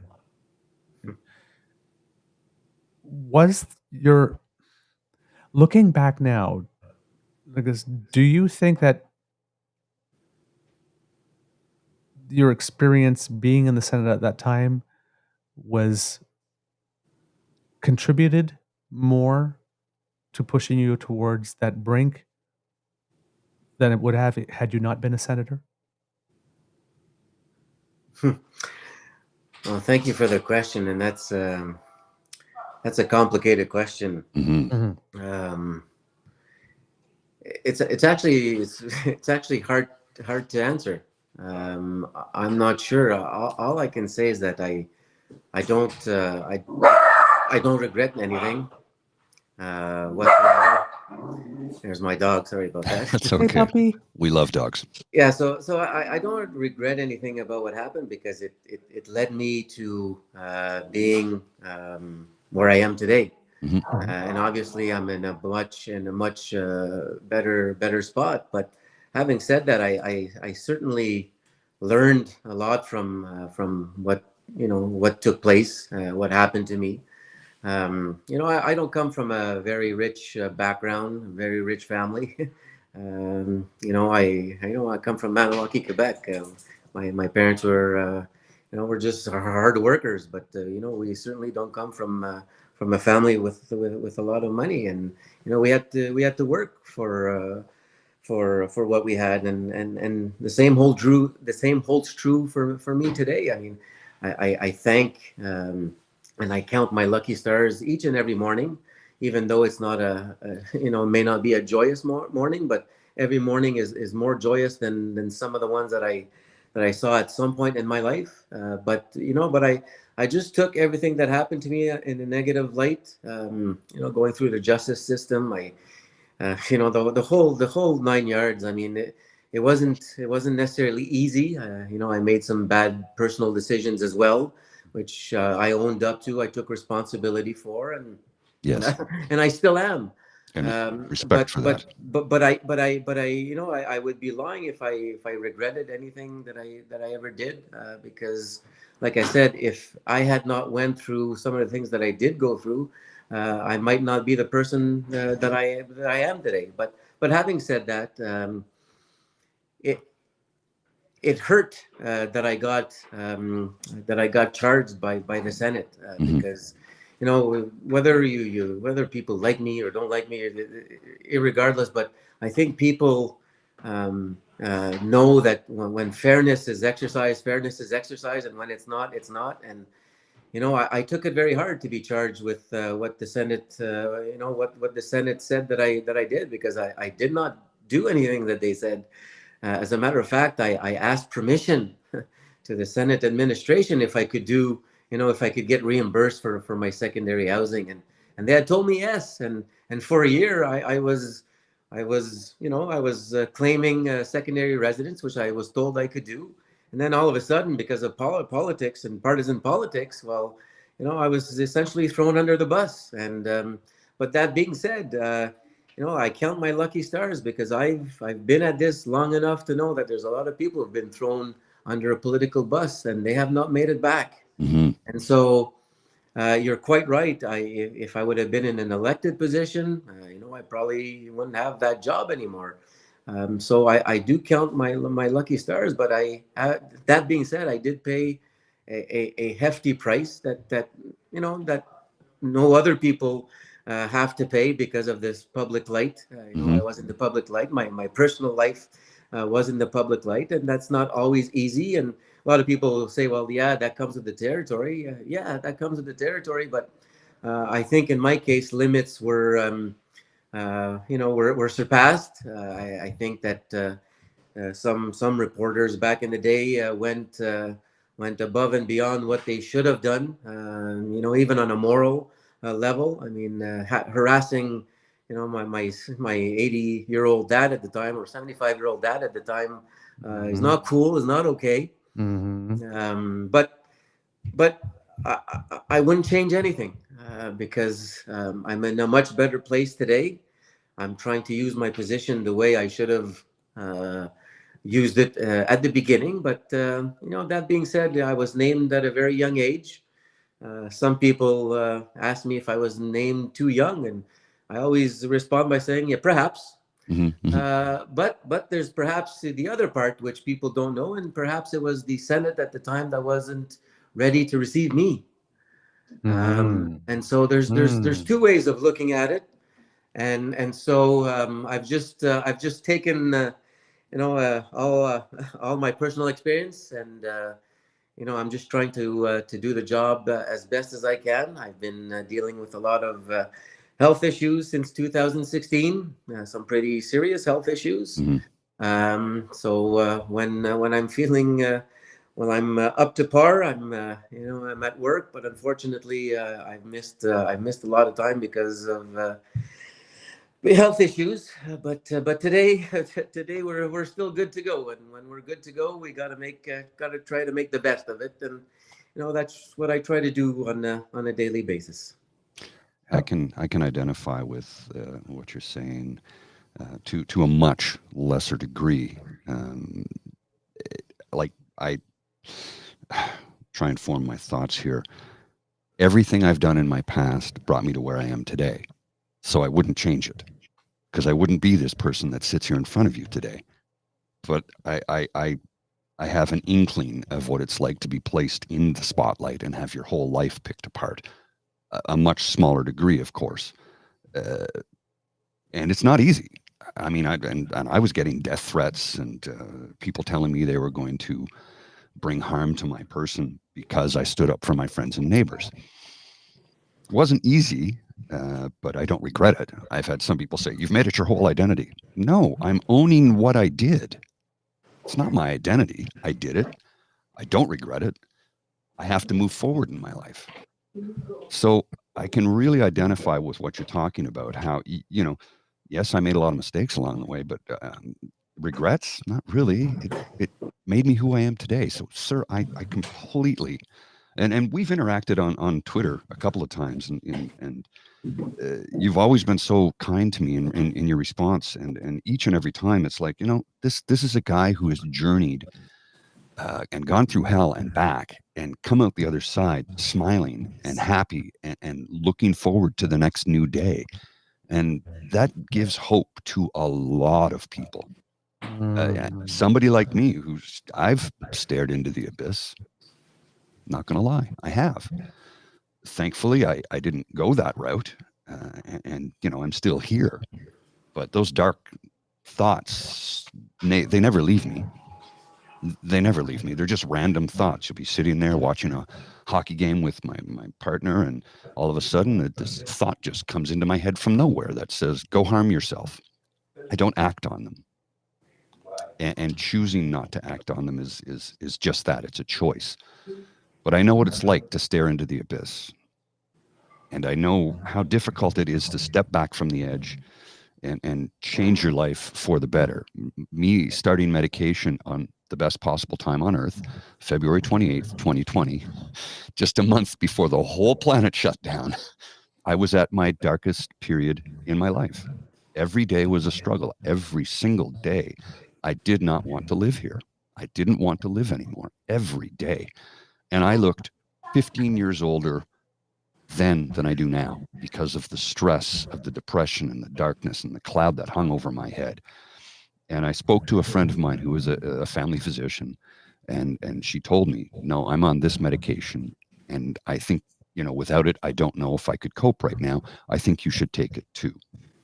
And I needed to hear that from A, a physician, but B, from somebody I know and love and trust.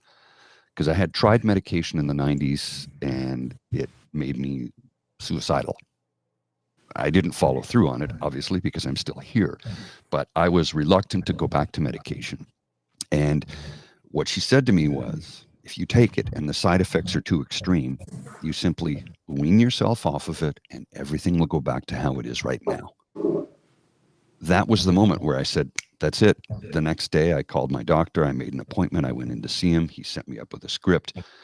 And I started on this journey of healing. And it'll be 4 years in a month. And I'm never looking back. I'm only looking forward. Good for you. Thank you. Because we're not always, not everybody's always lucky as perhaps we have been. And exactly. It doesn't matter if, you got a Senate job, or it doesn't matter what job that you have. Mental health issues could hit anybody. Mm-hmm. I just want to add, in terms of, men's mental health as well. Last year, there's a Senate committee that studied the federal government's framework on suicide prevention. And to make a long story short, we had witnesses that came and experts that came before this committee to talk about, how we could best develop policies for suicide prevention. And to my surprise, because 75% of suicides are done by men. And several years ago, I did an exercise. My office did an exercise where we reached out to every provincial government, asking them what services they offered for mental health related issues, and in terms of what exists for women and men, and it's not to make it's not a us versus them kind of thing, but there are not too many programs and services that are out there for men dealing with mental health issues, and so I had proposed, because none of the experts proposed, that perhaps we should have a specific focus. Gender-based analysis focus on men when dealing in suicide prevention, because 3 out of every 4 suicides are committed by men, yet we're not giving this focus to men. Because why? Because are we continuing this crap that we're supposed to be built tough, and we're supposed to to hold everything in and then react smoothly when things go astray? No. That's not the way things work, and so I was happy that for the first time in Canadian history that we have a GBA, but a lens on men for a change. Because if we want to reduce the number of suicides, well, let's start focusing on men to reduce it, and the same applies with First Nations people and Inuit communities, where some Inuit communities, which is home to some of the highest suicide rates in the world, by the way, but they could go up 25-27% compared to non-Indigenous peoples, yet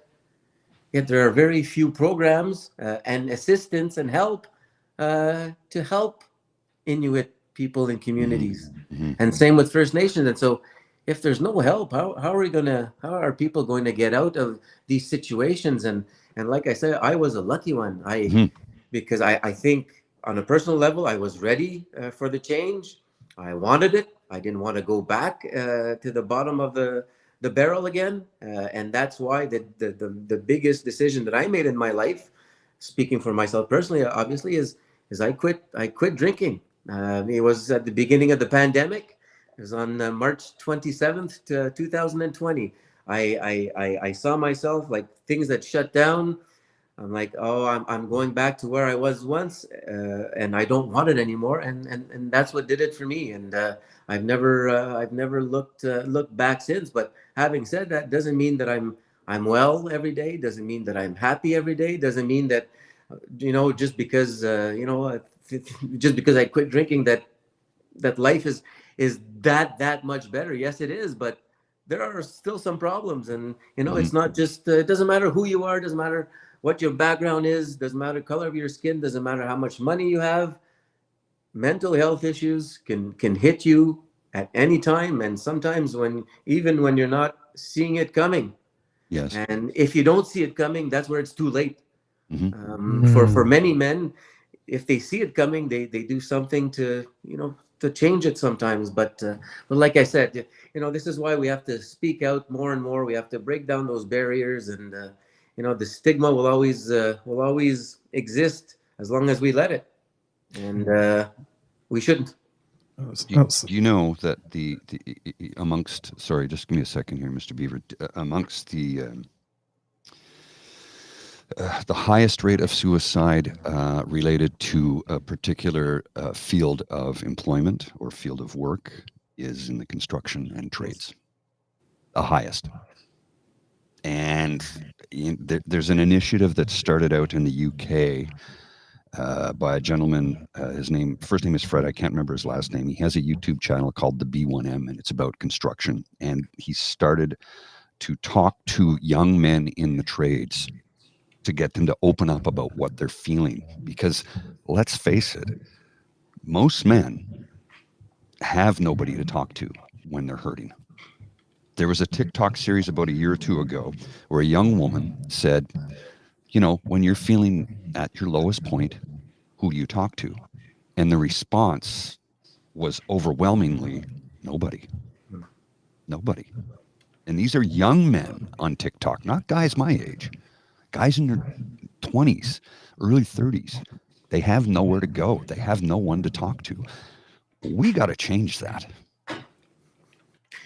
Well, back in my day, if I was having trouble with anything, and if I happened to tell a friend, it was, well, hey, let's go drinking.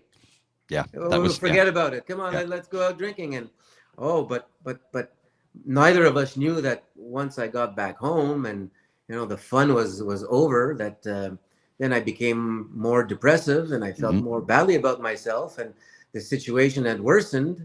And then you wake up the next morning, and it's just that it's just that it's just the day the bad day it restarts again, and it's just a bad situation to be in. Senator, at two moments, when you were at the darkest moment and when you made that decision to stop drinking, are there things from your culture, teachings, medicines, people that you talked to that were able to contribute to you getting to where you are today?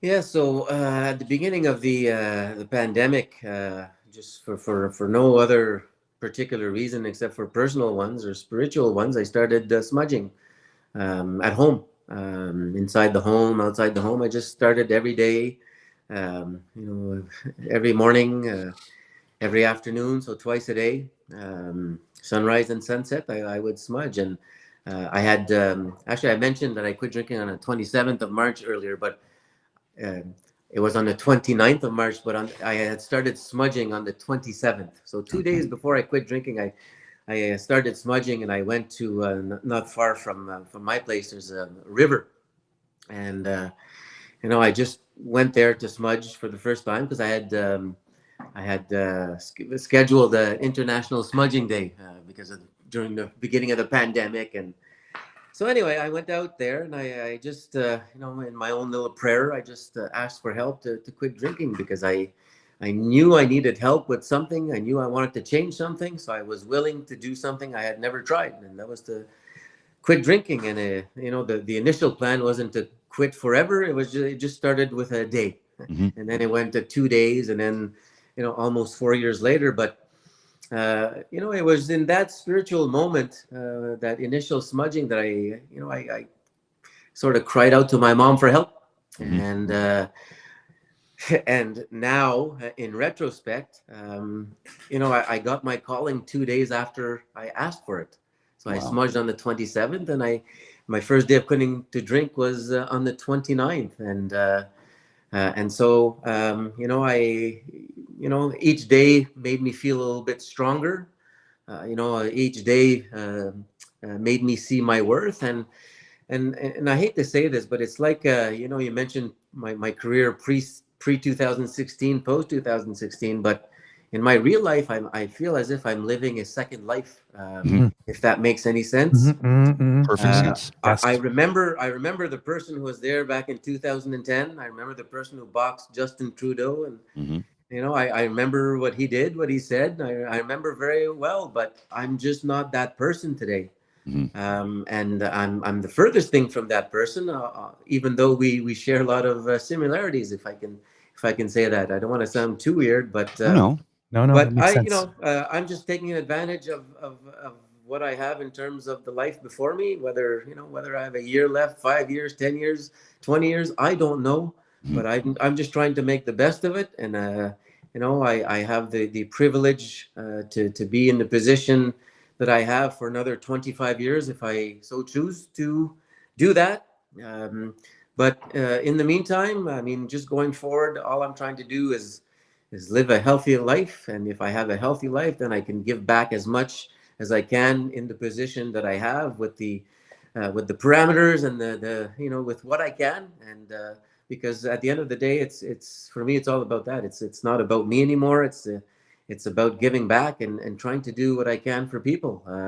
And I think that answers your previous question into, culturally, what's inside me. Well, what's inside me has always been to try and help people, and because that's what I'm made of. I mean, it's before it used to be all about me. Oh, look at me! Well, look what I can do. No, Mhm. it's not about that anymore. It's who gives a shit about me? Like, but I hope that some people give a shit about what I'm trying to do.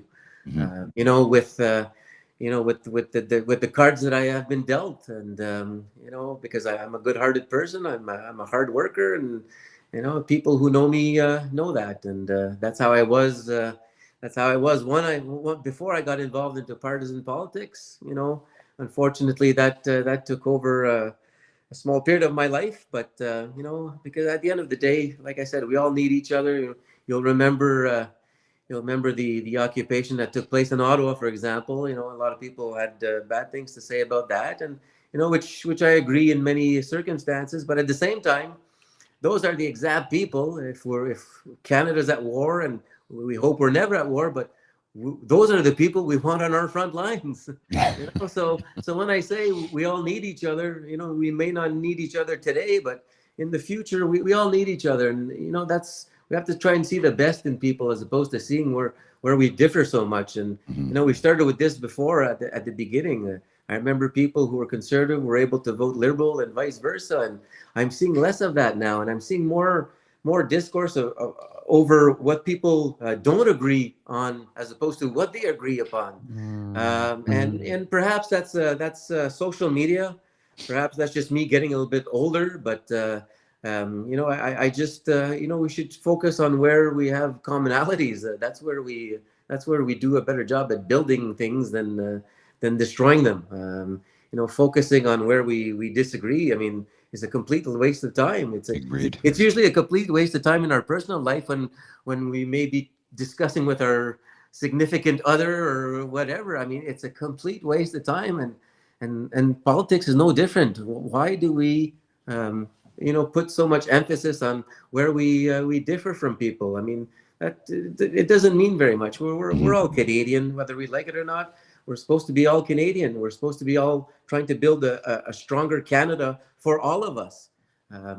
But unfortunately, we're not there. But some of us are trying. Some of us are trying. You say that, and it reminds me of Justin's father's speech when he was leaving. He said, "Canada's a dream. Don't let the dream die." We have a lot of work to do, obviously. Senator, you mentioned something in that response that resonated with me when you were talking about a you that existed then, that you recognize, you admit was there, but it's almost like with every step that you're taking on your journey, you're getting further away from that person and becoming the person who you are. Knowing what you know now, what would you have told that person then? To be patient. Just to be patient. When I came in, not just when I came in, but most senators when they're nominated to the position, it's not as if we get an introductory course or a crash course as to how things operate. Now, I knew how things operated politically. I just didn't know how dangerous partisanship can get. I didn't know how vile people were. So maybe I was a little bit naive in that respects. I saw how human beings could be very all about themselves. I've met people who are very thirsty for power. I met a lot of good people as well, but I've met the good, the bad, and the ugly in terms of politics. And so the only thing I would tell myself is, sometimes keep your mouth shut and just be patient. Things don't happen overnight. It's not just because you think they're good, they should happen overnight that they will. And so that's the only piece of advice that I would tell myself. Now, I don't know if it would have changed very much 10 years ago, because I was all full of piss and vinegar, and Right. I wanted people to like me. I was always that kind of person growing up, but I immediately saw in politics that you can't please everybody, and even though you try your darndest, you'll never please anybody, and that's sometimes just because of the partisanship. If you're a member of one political party, well, some people may choose not to talk to you just because you're part of that political party. But that's the stupidity of things, and that's where politics is landed now. It's the less people know, the better it is for politicians, and that's a dangerous recipe. I just I don't recommend that to everybody. I mean, people should be more than ever involved in their political parties, regardless of what their political parties are, because the less that they are, the more that they take advantage of their populations into drafting their own policies that may not reflect the views of Canadians or the majority of their membership. And so political parties like that, they're all about this big blue tent, this big red tent, but the fact of the matter is they like to divide people to make sure that whoever's in their tent is one color only. And I think that needs to change. Agreed. Now, But Senator, who am I? I'm just a non-elected senator wannabe politician here. Senator, you've been very generous with your time. I do have one last question because I know I will be raked over the coals from our viewers and listeners if I did not ask it. It's about the boxing match. Yes. Everybody wants to know that. Now, we have some comments, and you were very gracious about the boxing match, and that impressed a lot of people. What's your memory of it? I'm wondering, is it something that you did willingly, or was it something that you felt pressure to do? How do you remember it? And if you were asked again to do it today, is that something that you would do? Well, thank you for the question. Well, first and foremost, I've been asking for a rematch for the last 10 years. And the current prime minister has not even responded. but I'm still waiting. I think he's going to take his win and run. Every boxer gets a second chance. I mean, Mm. Muhammad Ali got it. I mean, I'm not saying Yeah. we're certainly not in the same category, far from it, but I still deserve a rematch because I would not lose this time. And the reason why I would not lose is because 10 years ago, when we had the boxing match, to raise funds for cancer research. I was smoking half a pack of cigarettes a day, and if you're a smoker, you shouldn't box. And I underestimated the guy. We trained both of us for 4 months, but he had been training for 20 years. Yes. And even though I had a martial arts background, martial arts not the same thing as Exactly. boxing for those who have practiced both of them. So I It wasn't underestimated the MMA. guy. I took the boxing lightly. I mean, I took it serious, but I didn't train as I should have. So I felt a lot of shame obviously after I lost. I mean, for several months, for almost a year, I felt shame because I know in my heart of hearts and in my mind of minds, I should have never lost that boxing match. But after the first round, where I almost knocked him out, um, I couldn't follow up with any other punch. I mean, my head was telling me to, but my arms just felt like they weighed 300 pounds each. And anybody who's boxed a bit and get winded and know what the heck I'm talking about. And it's one of the worst feelings in the world. But it happened to me. And after the first round, I sat down and I told my trainer, I said, I'm toast. He said, no, just take it easy, second round, and come back to third round. But I was never able to get my win back. And so it was a very, again, public, humiliating loss. But having said that, we did raise a lot of money. I personally raised more money than the millionaire prime minister did. There you On a go. personal level, That's a I win. raised twice as much as he did. I think I had raised 13,000 individually, and he raised about 6,000.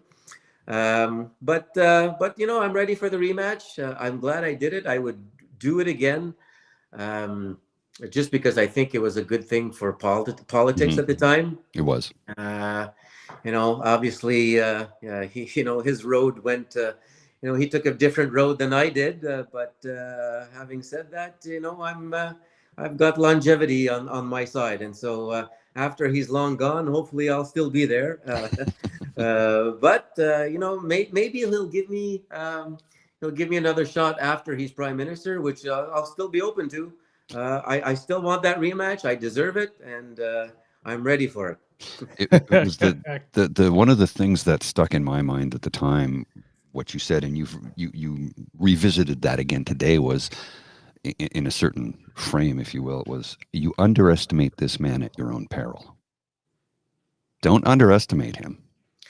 He's, and people have his whole life because of who he was. He's the prime minister's son. He became the prime minister, and up until that boxing match, I didn't like the man. I thought he was this spoiled little punk. And I thought, honestly, I was cheering for you. I thought you were going to rip his face off. And when it was all over, I was like, I saw him in a different light that day. And my attitude towards him changed. And then I started doing a little bit of reading, discovered, he actually had some real jobs before he was in politics. He worked as a bouncer, he worked as a snowboard instructor, he worked as an educator. So it's like I learned. He earned my respect. Let's put it that way. You've always had my respect. Well, thank you. Well, look, a lot of people, even within his own party, thought he was going to lose because a lot of liberals were, put money on me during the fight. And at that time, and I'm not full of myself. What you see is what you get. But I firmly believe that had I beat him that night in March 31st, 2012, that he wouldn't be prime minister today.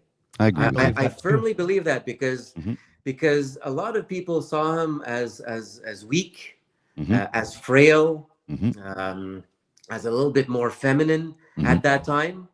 And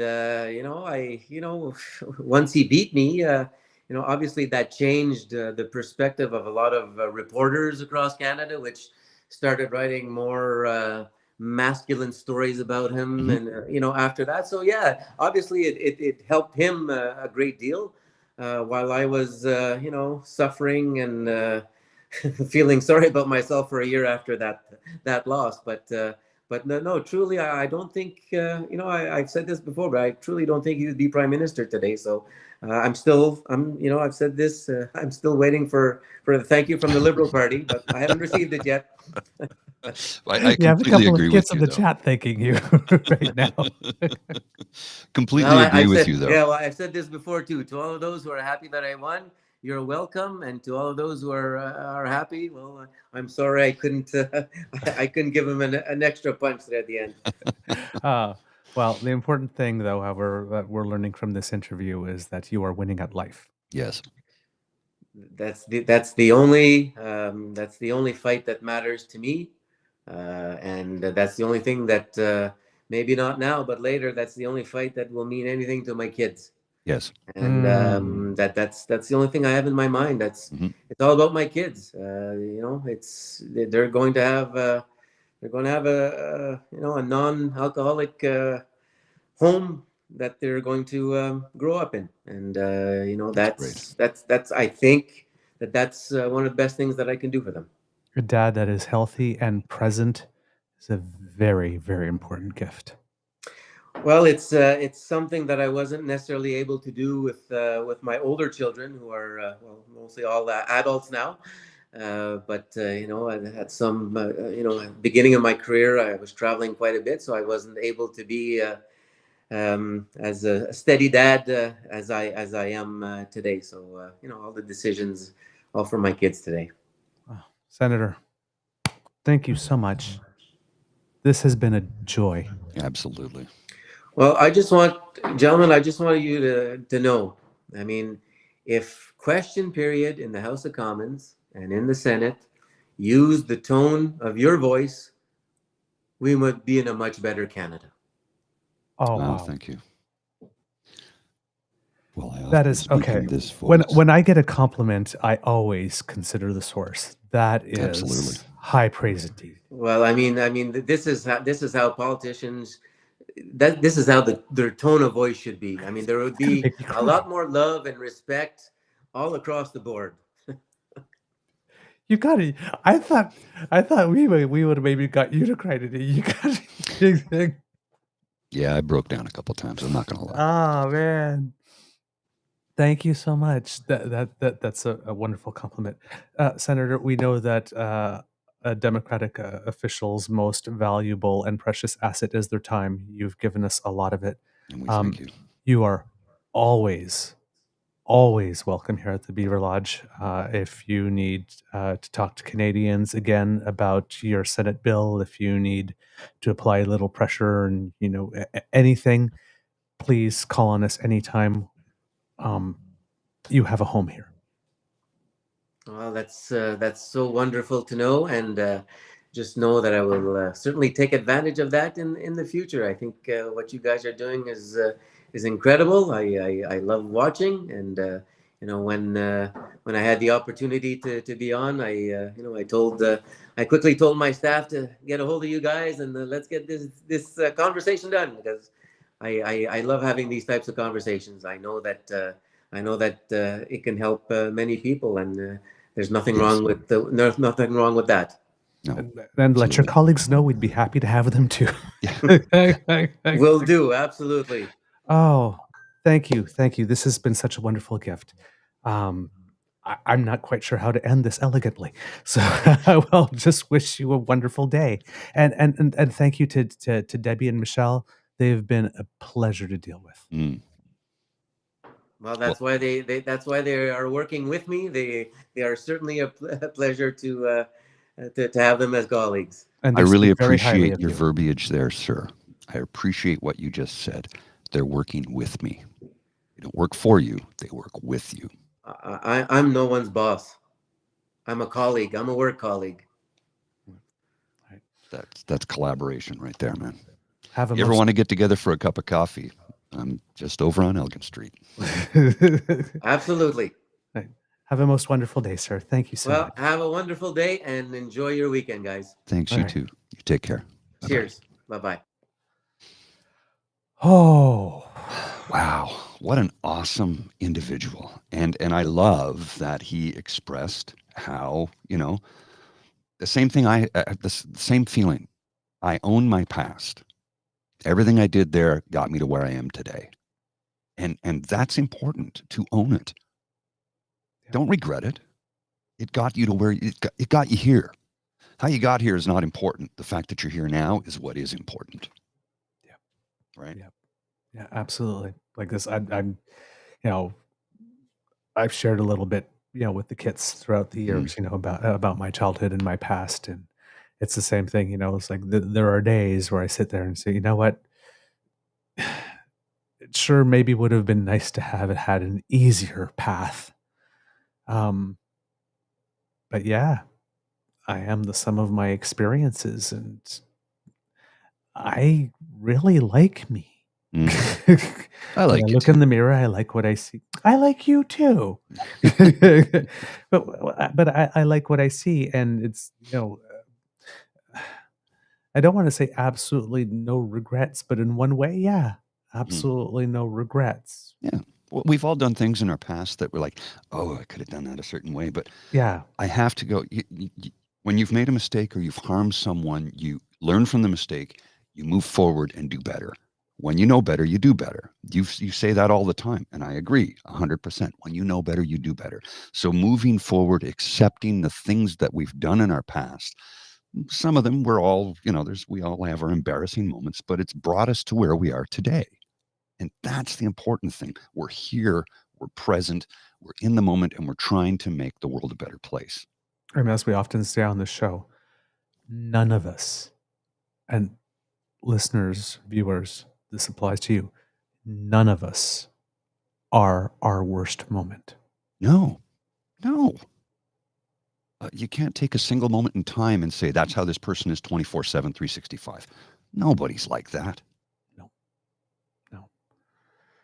Even the horrible people we don't like aren't like that all the time. No, it's true. Oh man. Whew. How's that a way to kick off your Friday? We're going into the weekend on a cloud right now. I think I have afterglow. Yeah, no, I do. Is I honestly do. Is that possible to have afterglow from an interview? Well, certainly looks like it. Wow. Wow, the kits.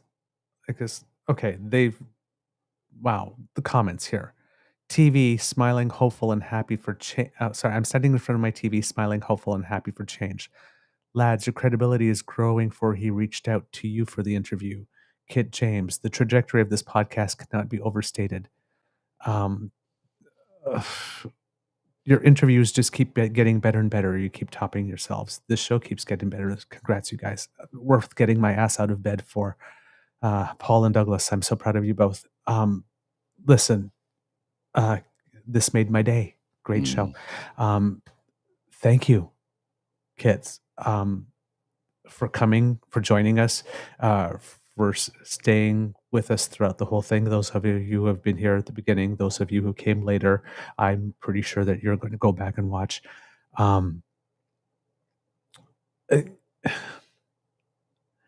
You need to understand your contribution to this, because without your support and without the work that you have put in by showing up here, by watching, by taking your precious time and giving us the gift of your attention to tune into what we have to say, retweeting us, sending us support,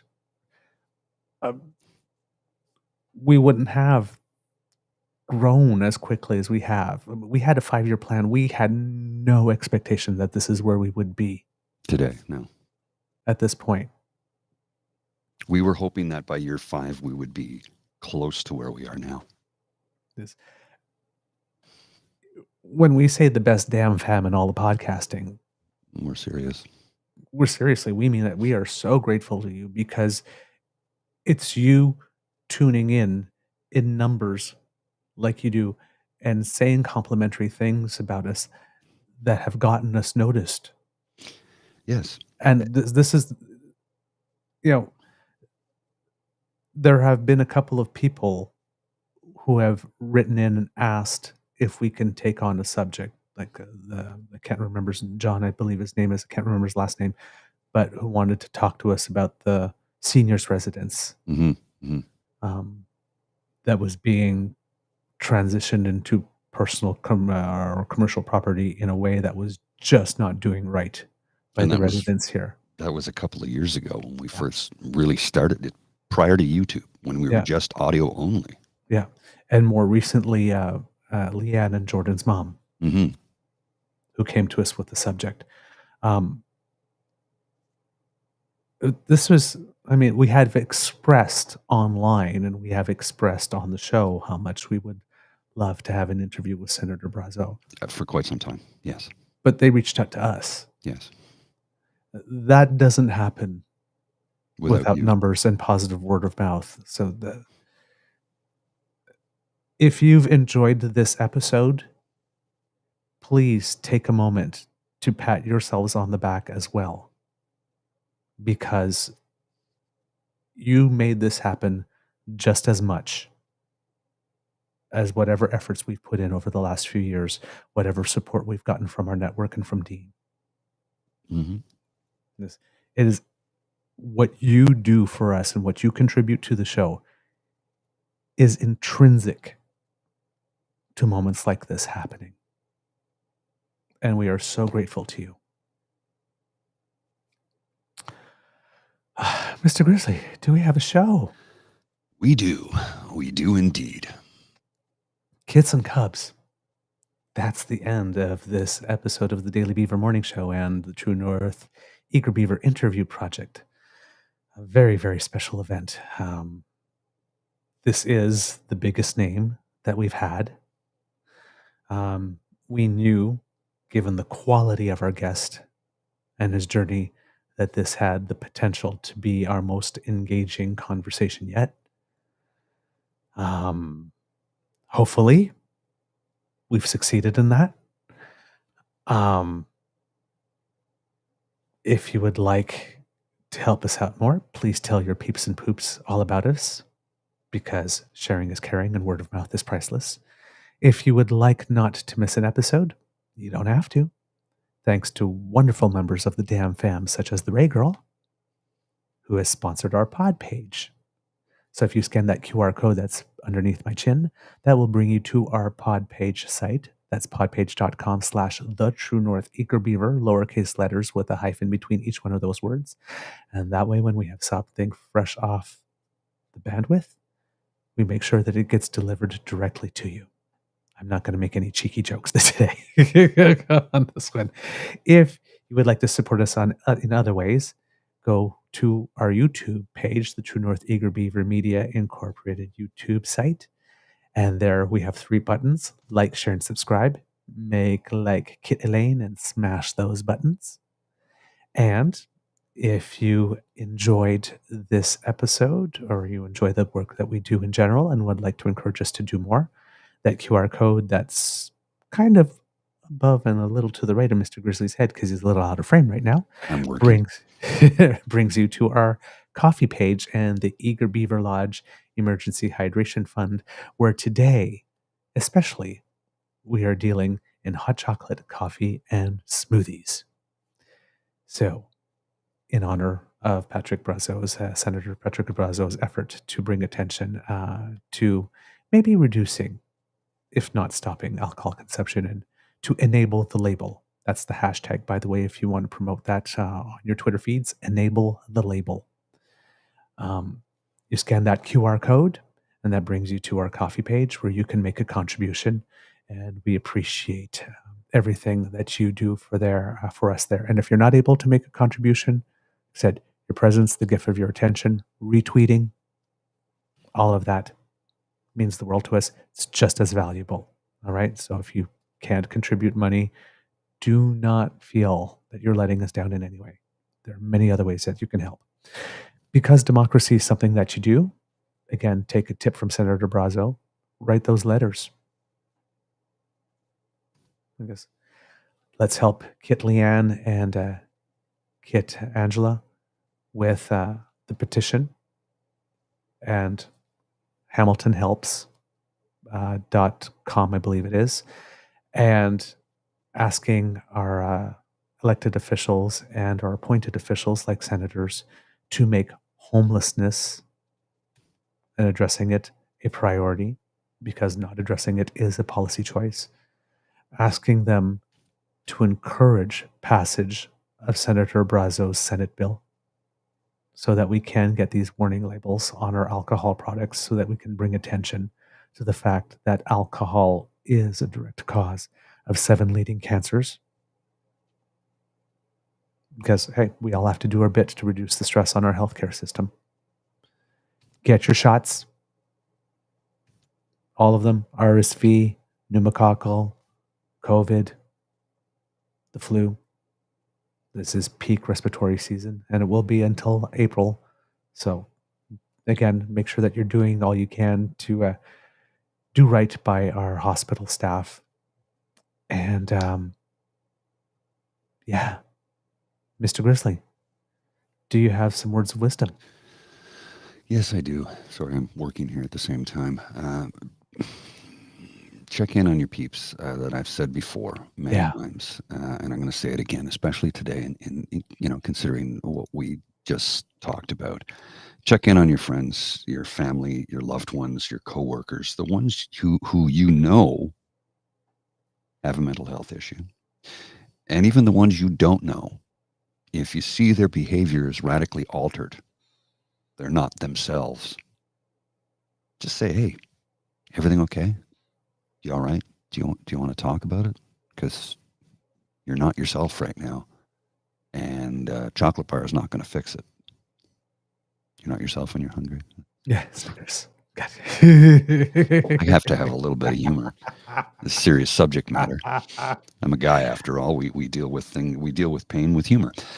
But if you please check in on those folks, because again, like I said, time and time again, January is a tough time of the year, and I think we've had one sunny day this month. Like, I really need more sunshine, man. It's even though my dark cloud of depression has been lifted from me, it's still dreary and overcast and cloudy and freezing rain. And can we get some sunshine, man? So bring some sunshine into somebody else's life. Check in on them. Ask how they're doing. If you look at the QR code next to my head, that takes you to my coffee page for my ASMR mental health chat channel. If you want to donate, that's great. If not, don't worry about it. I don't take it personally. It's a channel that I started doing a couple of years ago to talk about mental health. And as the channel grows, I appreciate everybody. I think, what am I up to now? 2,600 subscribers. So Wow. it's really growing. So I want to thank everybody for that. If you want to take part, it's Monday nights at 9 p.m. And I'm going to start to do it twice a week now. And I'll be dropping in little 5-minute clips here and there as I am restructuring my schedule. So I'll have more time to do that, to dedicate to it. Because if anybody knows me, they know how much mental health and talking about it is, how important it is to me, because it's important to every one of us. Mm-hmm. So check in on your friends, family, loved ones, coworkers. If you see that their behavior is radically altered or radically changed, ask them if they're okay. Mm-hmm. Mr. Grizzly, please include the link to your chat channel here in the chat for our Kids and Cubs. I think that would be very, very important today. And actually say it out loud for our listeners, because they might not know where to find you. 1 second. Let me just, I'll pull it up. I just have to switch my account. I've got multiple accounts here for the YouTube, right? Yes. And let me just go to the channel and I'll get you the link. Here we are. 2,590 subscribers now. So almost 2,600. That's impressive. I am so happy for you. Thank you. There, I'll copy the link. I'm going to put it in the chat. It's youtube.com/@Polly'sWorld 2005. And it will take you to my my ASMR YouTube channel for live mental health chats every Monday evening at 9 p.m. Eastern Standard Time. All right, there. Mr. Grizz, I don't know if the PBS article on the alcohol-related deaths in I Colorado put it in was the also chat. shared. Yeah, I Okay, did. Yeah. cool. Kids, if you would like to write to us, I didn't mention that, but our email address is truenortheagerbeaver@gmail.com. We love to hear from you, so please write there. Kit Jillian, I saw in the chat there that you said that she wrote to Crier with an interview suggestion. If you'd like to send it to us as well, if we can act on that, that would be great. Something I also want to let the kids know that I'm doing in case they're not on our Twitter feed, and I'll put the link here for you to put on, Mr. Grizzly, is I've been going through the federal court decision, the whole decision, beginning to end. And I've been taking out the interesting nuggets and making notes on it, and I created a Twitter thread about it. I've done it so far in 3 shifts, and I got a 4th one to do. I thought it was something that I would be able to do in one afternoon. Essentially, it's basically taken me 3 days. I do not know how lawyers go through all these texts so quickly to prepare cases. I found a new respect for them.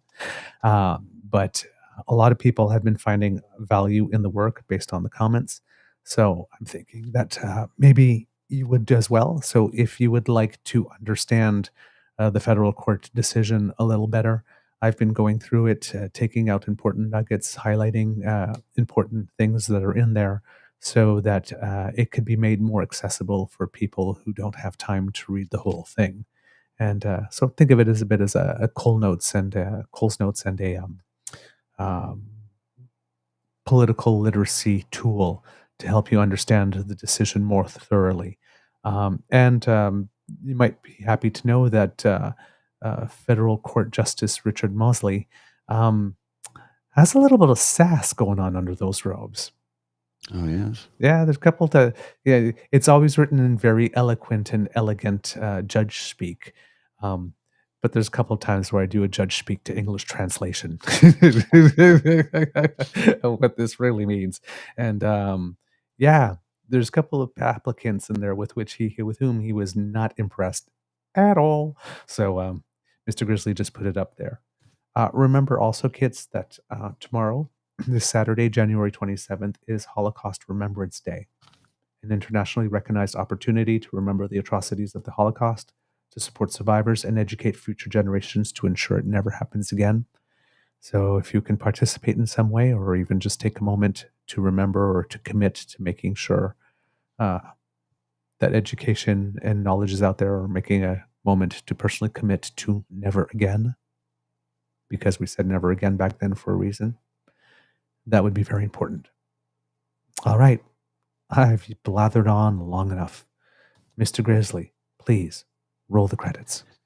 I can do that in just a second. I'm trying to do 3 things here at once, so, sometimes it's a little bit challenging, but You are listening to a True North Eager Beaver Media Incorporated podcast. The True North Eager Beaver podcasts are proudly brought to you by our founding sponsors, the Misfit Mysteries from Corvid Moon Publishing, your source for science fiction, fantasy, and cozy mysteries featuring a broad diversity of characters. CanadianTarot.com, your uniquely Canadian online eclectic tarot community. And the Peppermaster, hot pepper sauces made from farm-fresh ingredients to thrill your taste buds and expand your mind. We are grateful to the Crier Media Network for its support, Pete Jarvis for our artwork, and Paul Joseph Something for our opening and closing sequence music.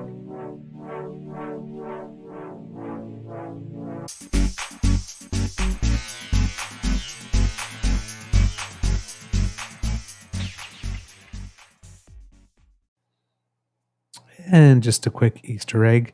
Unfortunately, there will not be a second doubles Grand Slam title for Gabriela Dabrowski.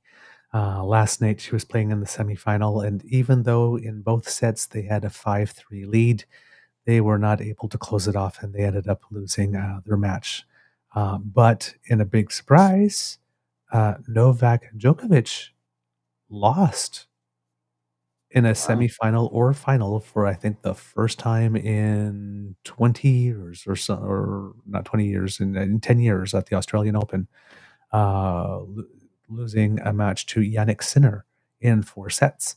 That's a surprise. Yeah, a big surprise. I actually stayed up to watch it, which I probably shouldn't have because this was going on this morning, but I did because it was so compelling. But good effort from Gabriela Dabrowski, semifinals in doubles and quarterfinals in mixed doubles. The year's getting off to a good start. All right, kids, have a wonderful weekend. I'll see ya.